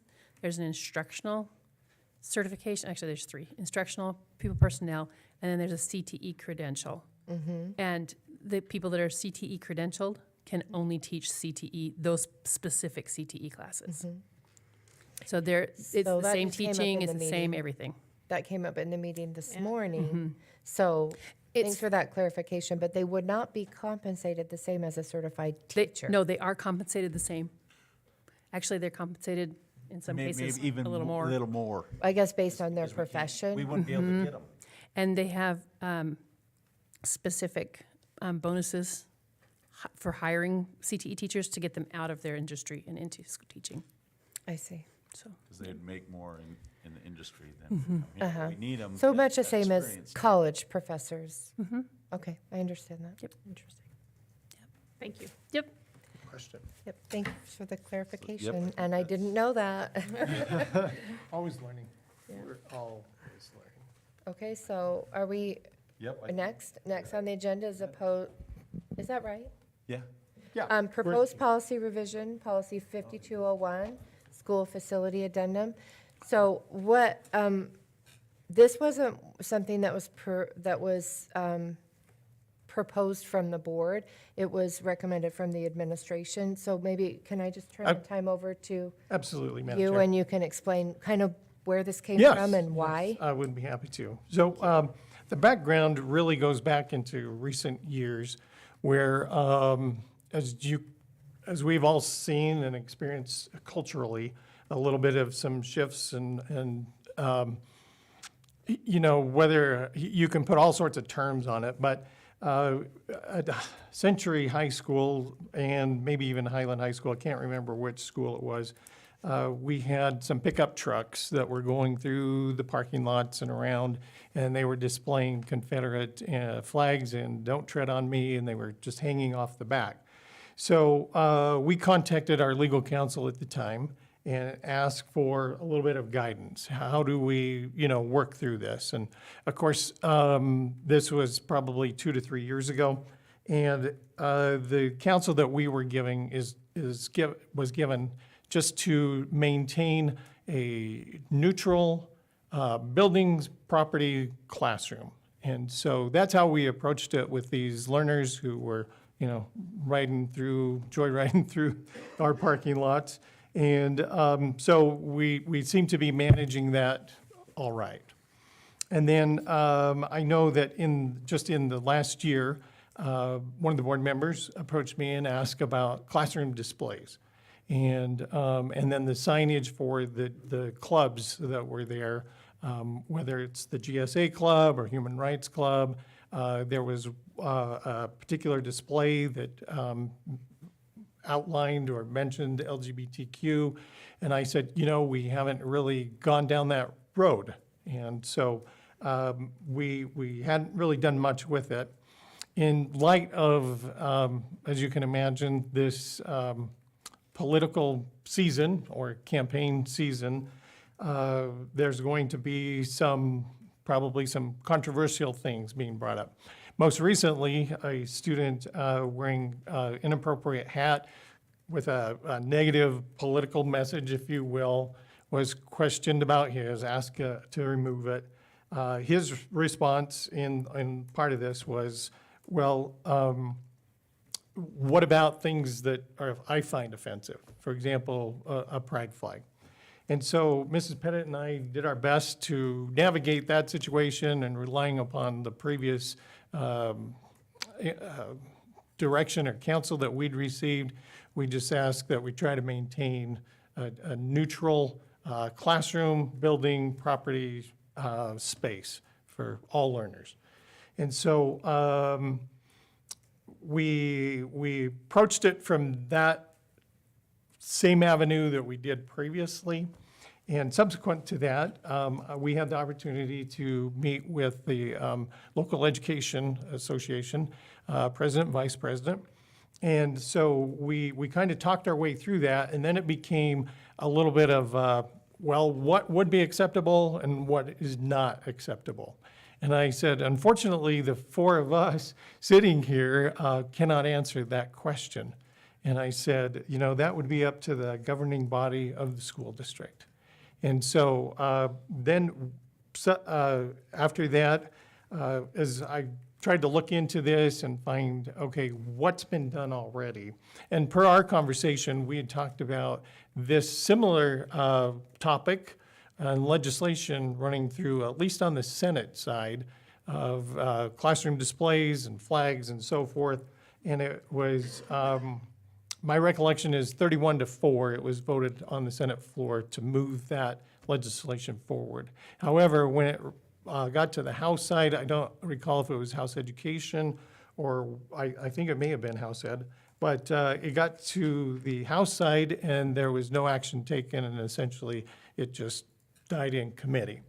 So I anticipate that, you know, as many things do, it may come back. And so, but between now and then, I think our staff would like to have some guidance or direction, or maybe there's no action.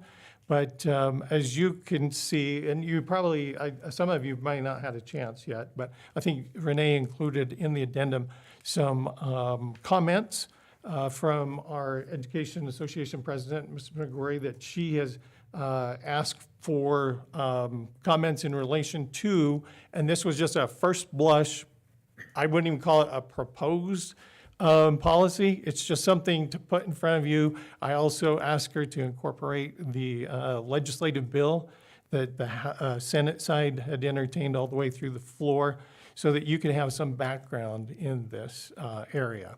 I think with that information, with the information we have, with public comment that we will hear today and in the coming weeks, again, perhaps the board will say, this is the direction we need to go, this is the direction we need to go. Maybe there's no action, but I think as a district, we need to have a better idea of what is expected of us as administrators, as us as teachers, us, you know, in our district. So that's how it comes to you today.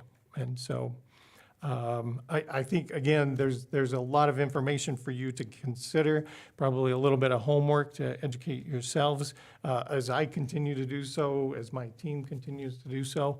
And we just need to maybe have at least a direction until maybe the state will take action on this at some point, but I don't even know that for sure. So this is where we need some clarification, direction, a decision, perhaps.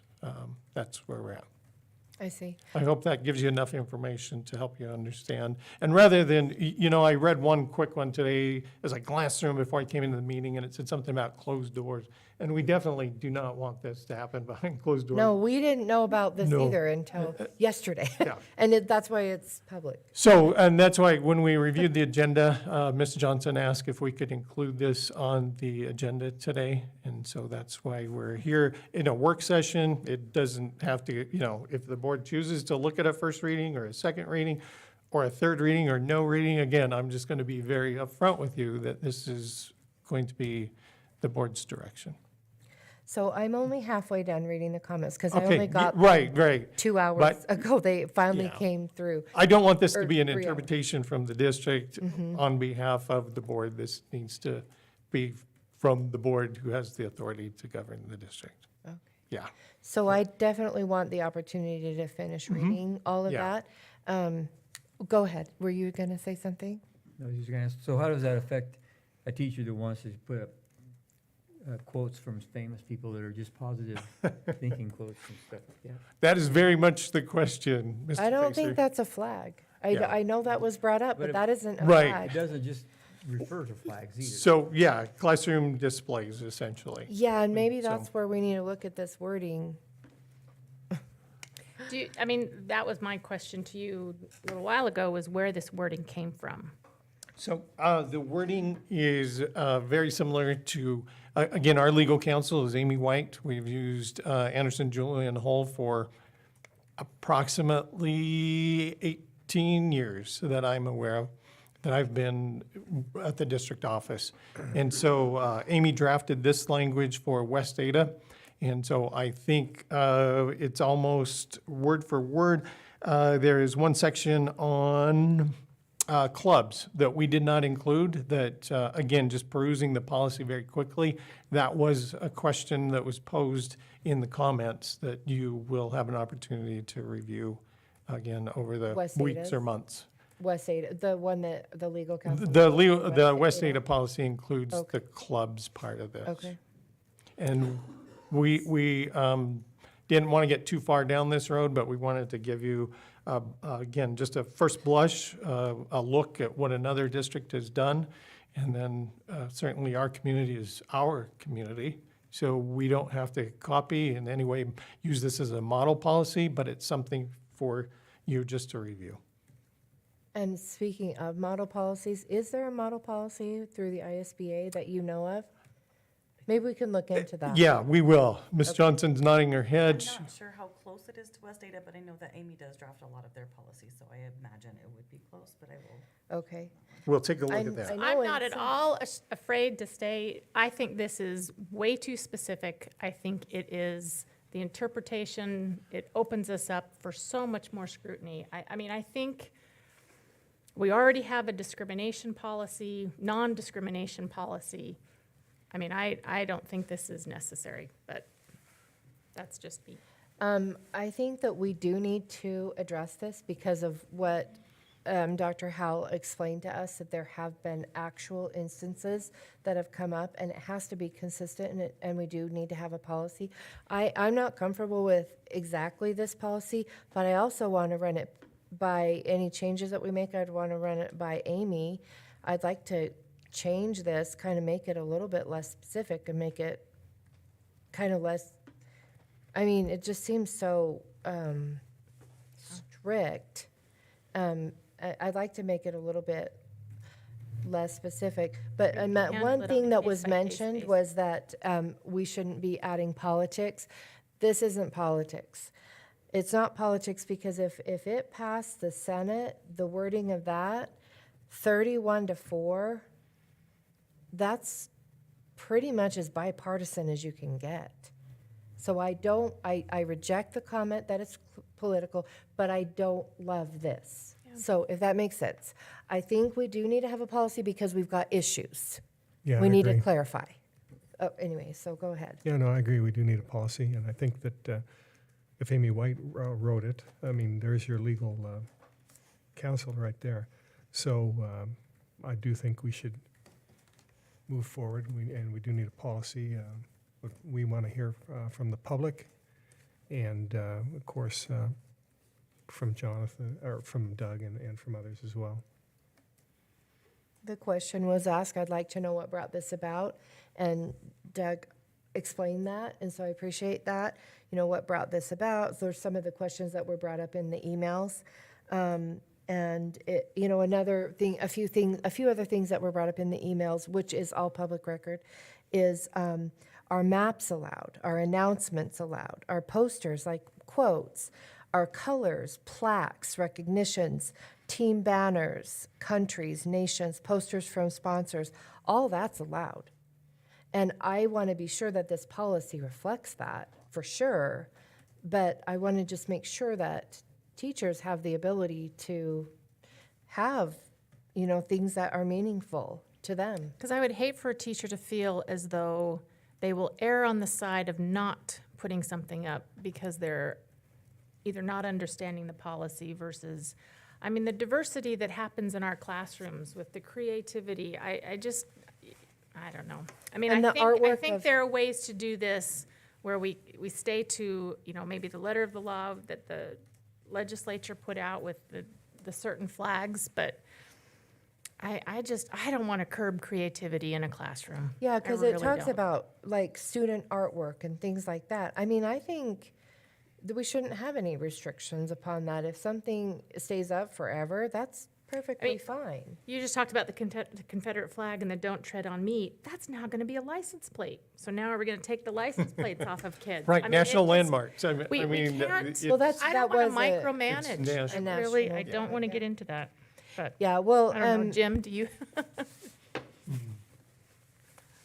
was that? do you have an opinion? Well,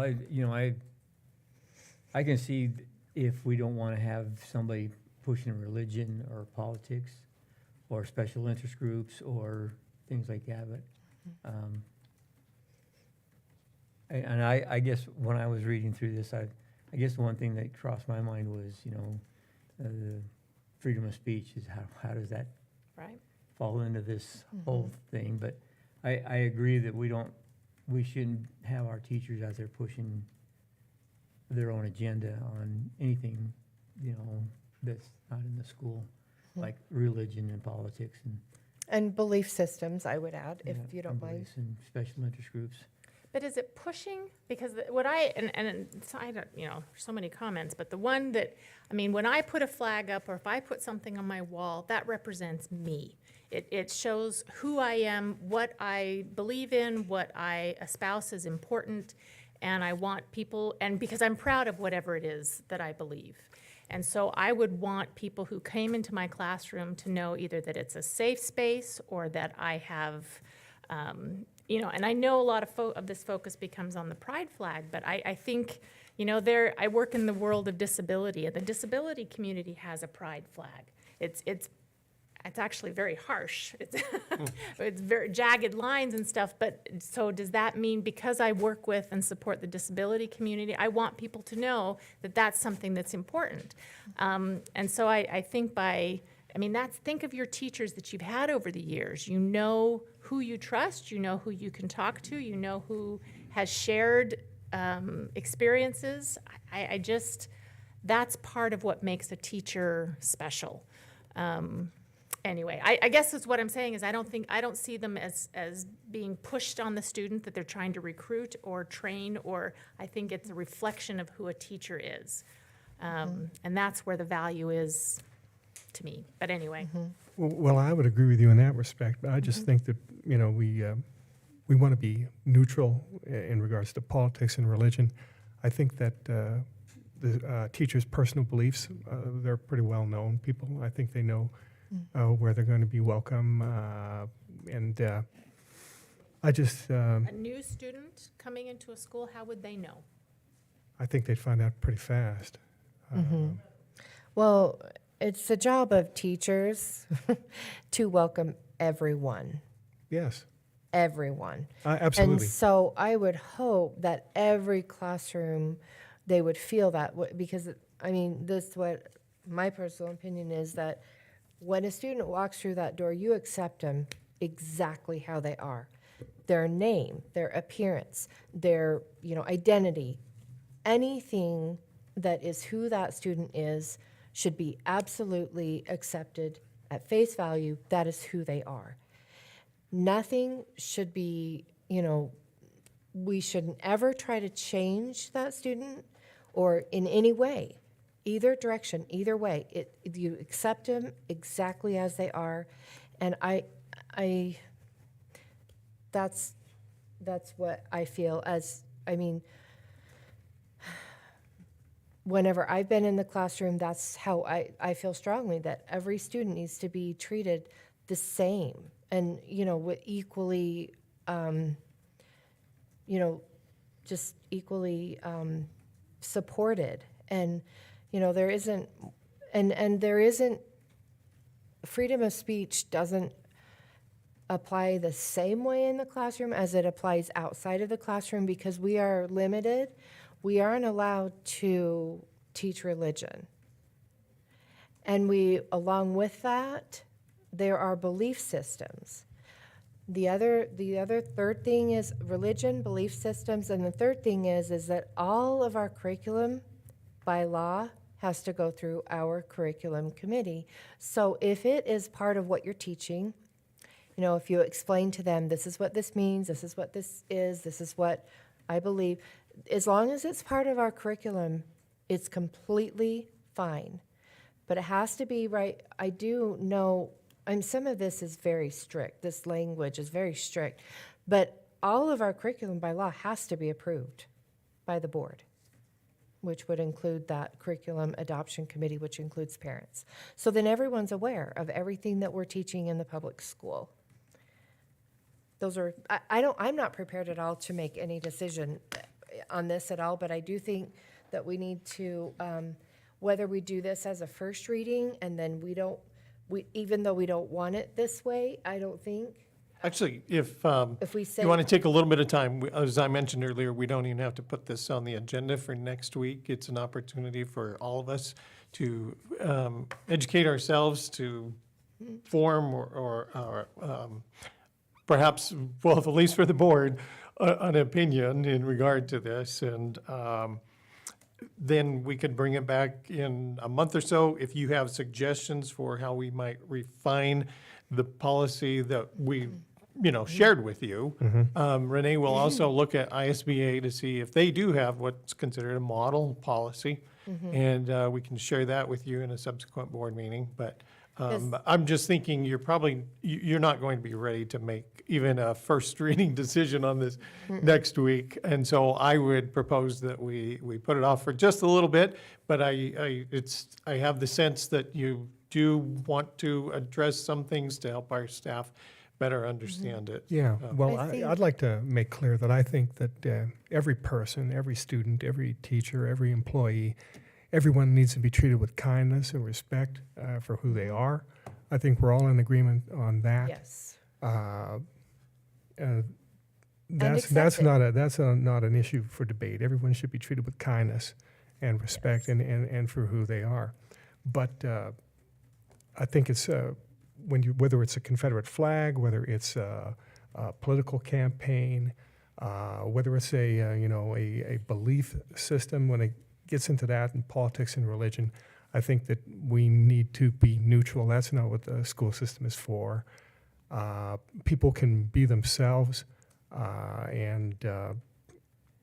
in the classroom, I think that I had no idea this was going to be on the agenda, as with anyone else.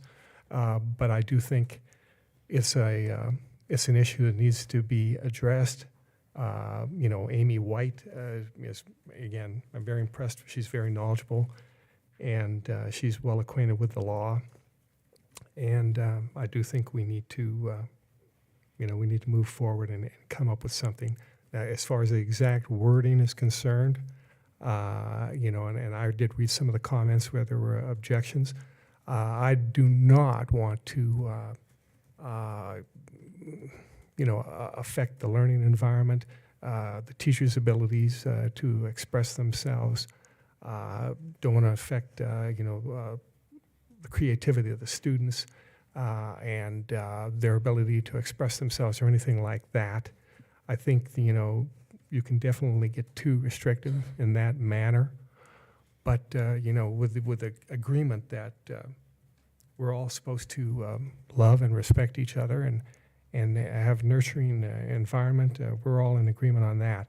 But, as you said, this is really a controversial issue. It's only going to become more controversial, and I do think we need to address it. To not address it is actually making a decision. That's making a decision. So I think whatever it is, we do have to address it. And I would just propose maybe we do this before the school year begins next year, so that everybody knows, we're starting off fresh, and everyone knows what, legal, what we want to be in compliance with the law. As it is right now. There is no law right now. There isn't a law there is no law right now as far as specifically this. But what I mean by in compliance, I guess I just mean keep ourselves free from a target of litigation. We have to treat, the person, I don't know what the hat said that the kid was wearing, and he said, well, if I can't wear this, then why can they do that? We have to be consistent with everybody, or else then that puts us in a state, puts us in danger of litigation. Yeah, I would agree. I mean, And that's what I mean by the law. right, and we don't want anybody to be offended, and it doesn't matter whether their sexual orientation or their politics. Everyone has a right to go into the classroom and not be offended by what they see. And so if we're neutral in that respect, in regards to politics, religion, and belief systems, I think that is the fairest way to go. so that everybody is protected. And,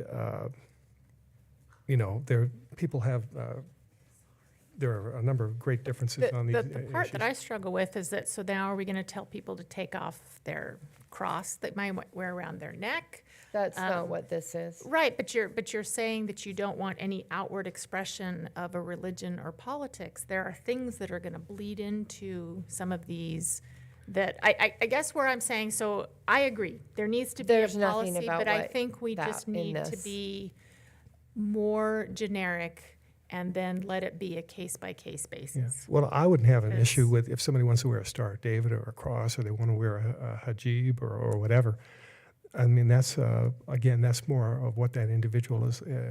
But how is that? That's not being influenced then? displayed in the That's not classroom. on the wall. I Yeah, think a person should be able to wear, I don't know, I guess maybe there's a limit, like you said with the hat. I don't know what the hat said, but, I don't, and, I mean. I if it's actually do know what the vulgar or hat something said. like that, then I you think you certainly- do know what it said?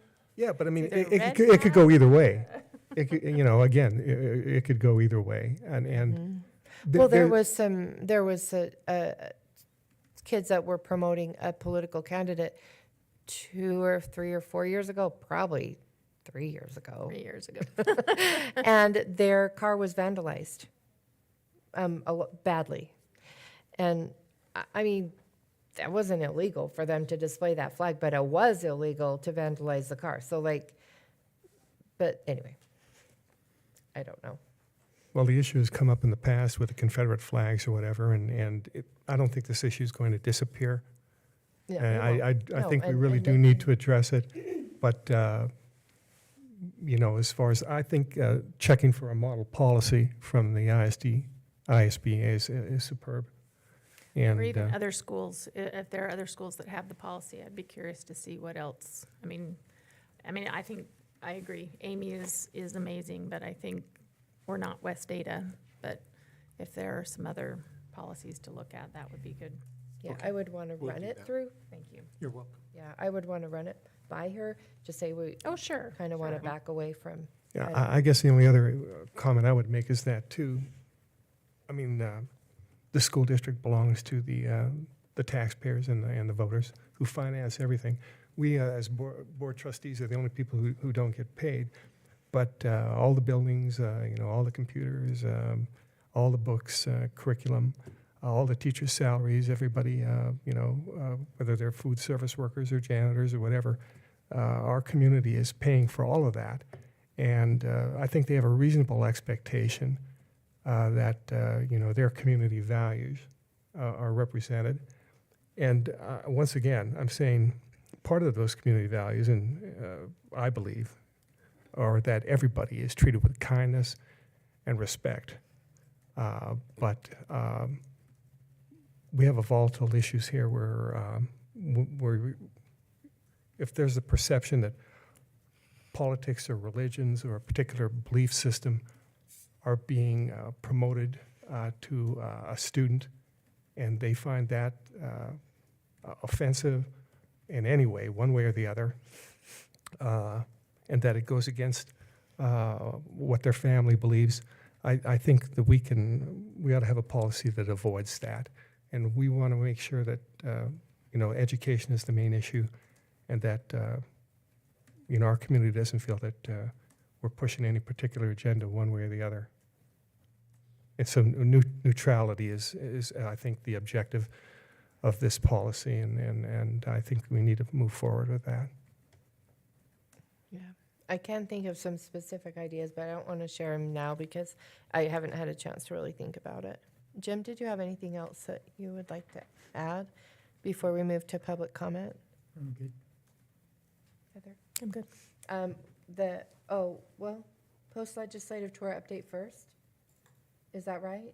Yeah, it's on here. Uh-huh. Okay, I guess the next item is the post-legislative tour, and then after that is the public and written comment.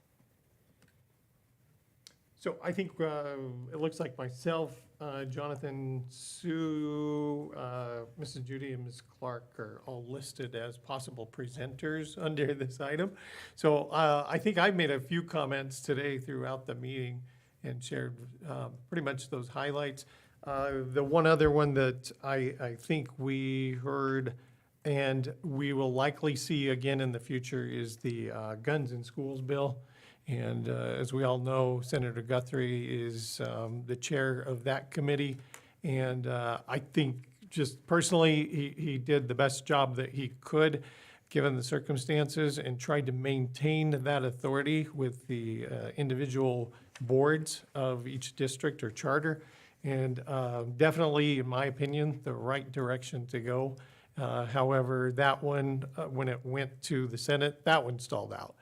And so it just, it didn't maybe have the traction that the originators of the bill wanted it to have. So I think they just pulled back. They're probably regrouping, and we'll likely see something of that nature again next year. That's the only other one that I thought I would comment on today. Wasn't the library, what did they say about the library bill? That was, So the library bill, to my knowledge, unless the governor signed it this afternoon, like he did on that 521 bill, but he's not signed that yet. It's passed both sides of the rotunda, and there is a committee set in place, a challenge opportunity. We do have that in place. Mrs. Bowie and the principals work very closely with teachers and parents on that committee when there has been a challenge in the past. So we are set up that way. Then subsequent to that, if the challenge was, I think, upheld, or let's say, or the book was not removed after the committee agreed that it should, then there could be a civil penalty for that.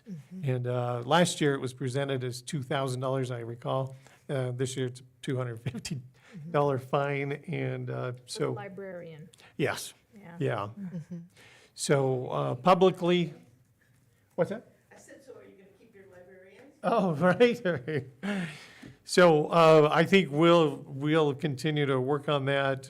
We'll see what direction comes from the State Department of Education once that is implemented. If, again, the governor signs that. So I guess on that, I guess we can talk about that later, but I would think that before they get fined, I would think that it would come to the board for, because, anyway. Yeah, we can. I mean, we don't want Right, I everything think to come that to is the part of board, the but appeals, is just it? if it's Amy? not resolved after the whole process. We can pick it up later, but. Yeah, we can talk about Because it. we're definitely going to have to look at ours to make sure it complies, Make sure it complies with the if law. it is new law. Okay. Okay, so anything else? That's it for me. I don't know. Did you want to say anything more about the legislative? Okay. Next is a public written comment. We'll start off with Mary Ann McGrory.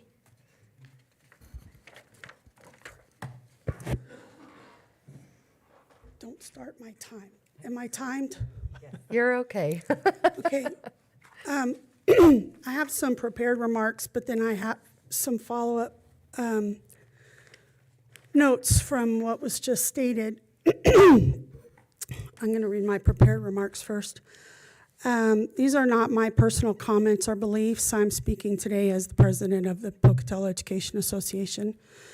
The PEA opposes this proposed policy additions, as did the West Ada Education Association when this was proposed in the West Ada School District, and as did the Idaho Education Association opposed Senate Bill 1362, which died in the House Education Committee.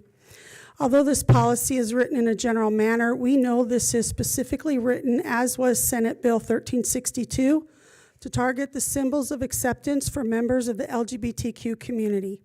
While every classroom in this district should be a safe place for every student, that is not the reality for some of our students, staff, and families.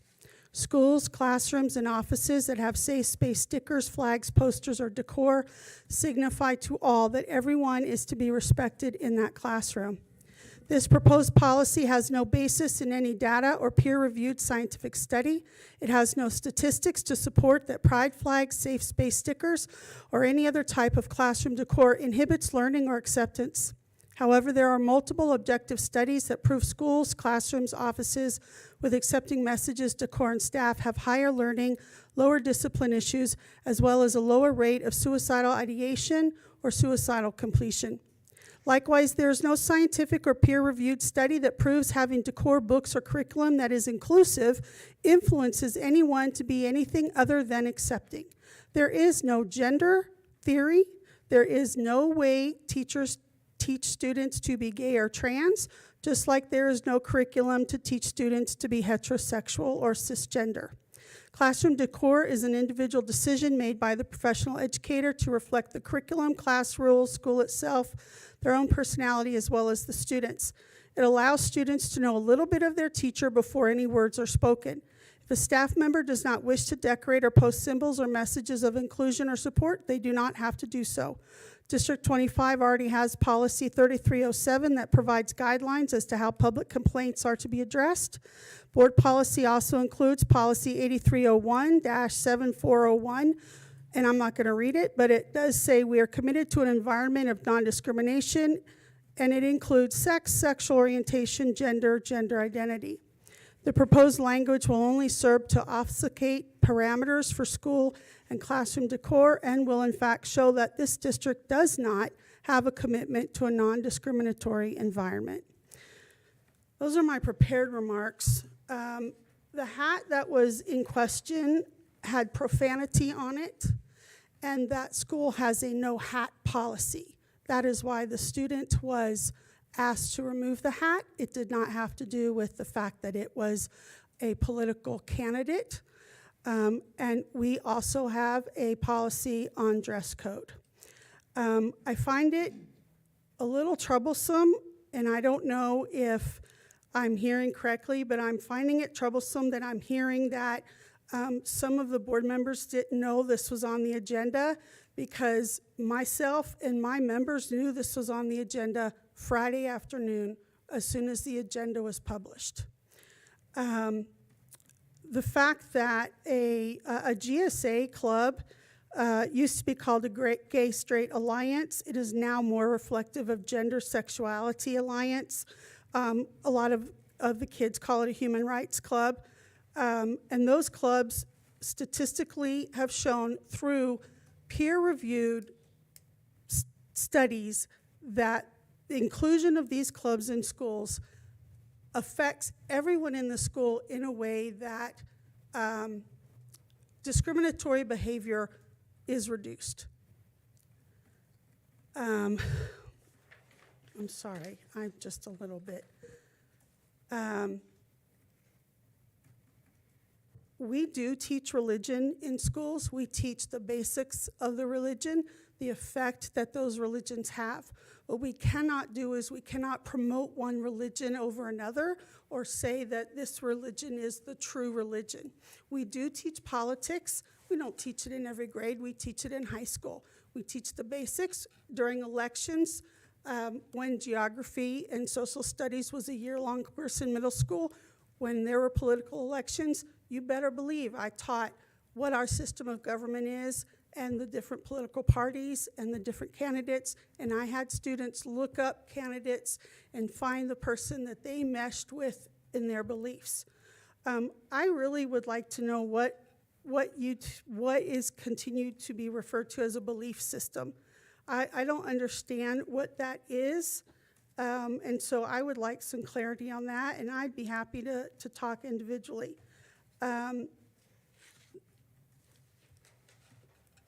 The Confederate flag issue, to equate a Confederate flag with a pride flag or with supportive materials, that's inflammatory.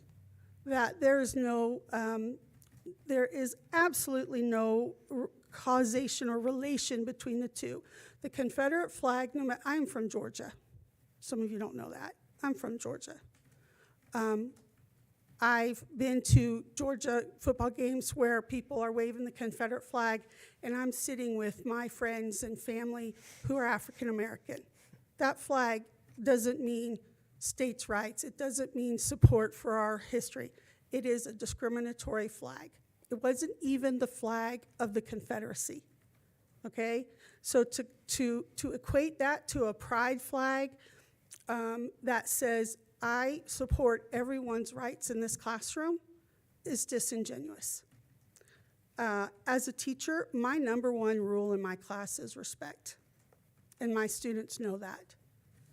And the very first day of a trimester last year, I had a student walk in and casually announce, I'm very homophobic, so don't teach me any gay stuff.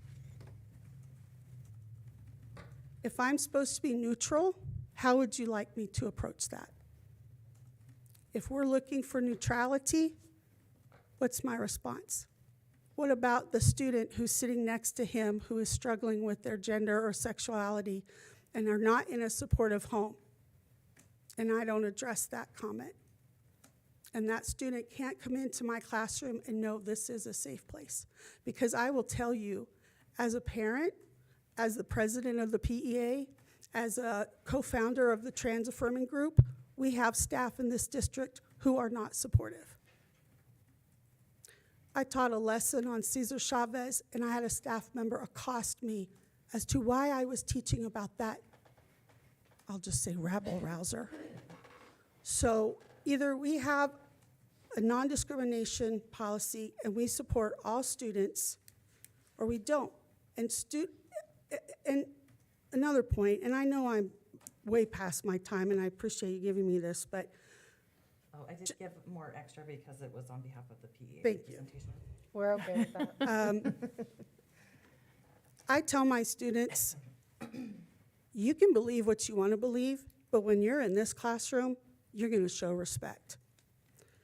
Several years ago, Alameda sponsored a GSA.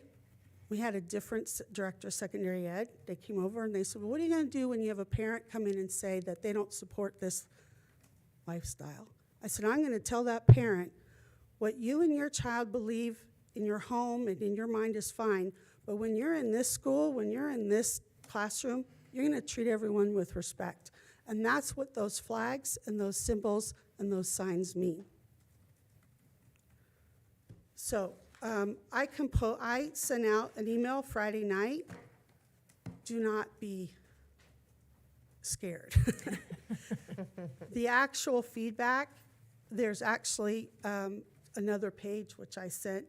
It's 16 pages of comment.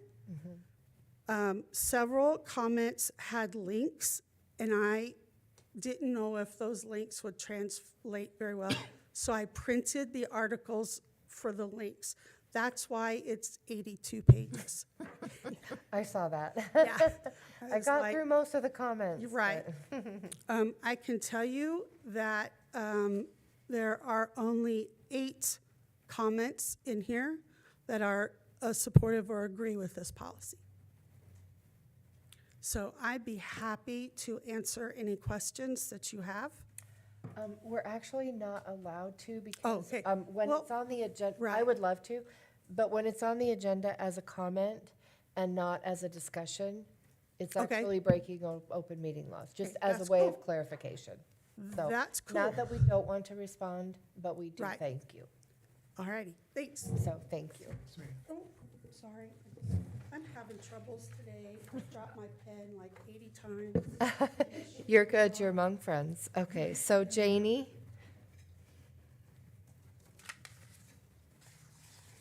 Janie Gephardt, I should say your full name, sorry. Gephardt.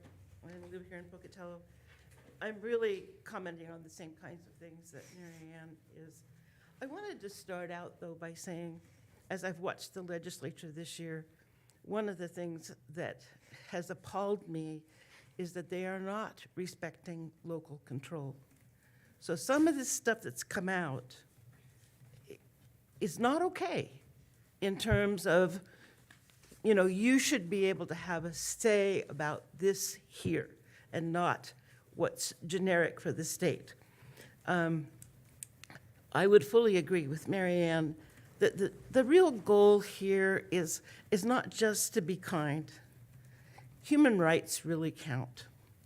And you need to look at that, because sometimes we don't want to do what it takes to respect someone else's human right. but it's what we're called to do. And that's what's really important for our kids. I don't know who these people are who wrote this.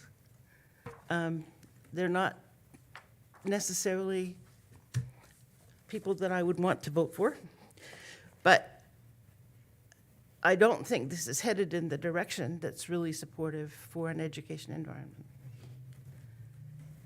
And I had to think about when I was on the board, and we went to Boise one time and had an ISBA convention that had this fellow named Jamie Vollmer who came. And you all are talking about, you know, how you treat each other well, but I really have appreciated over time Jamie's comments about learning about what it means to treat all children equally. He told a story, and if you haven't read it, it's a wonderful story about blueberries. And I'll leave it there. Doug knows what I'm talking about. It's a Tell me the author again. It's Jamie Vollmer. And he was a businessman who he thought he had all the ideas about how to fix schools. But he came in and talked to a group of people, and a teacher stood up and taught him about blueberries. Thank you. Thank you, Janie. Thank you very much. Dr. Jennifer Blake.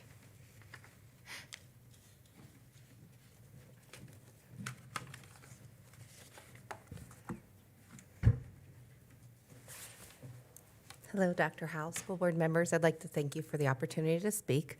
I'm a 20-year-plus veteran educator. I have served in many states as a military wife. I am also a veteran.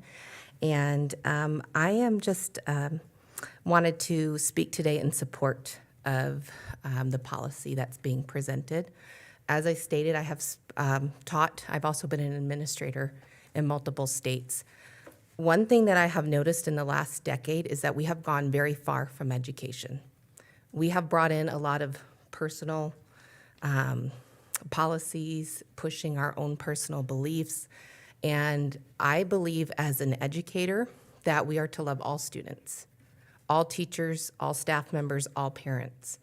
But I'm seeing all too often that we are putting up flags or we are pushing policies that encompass one group of students and not all students. The moment a teacher hangs a flag, they have now caused a division between students. They have shown we're representing these students. Well, what about these students? What about those students?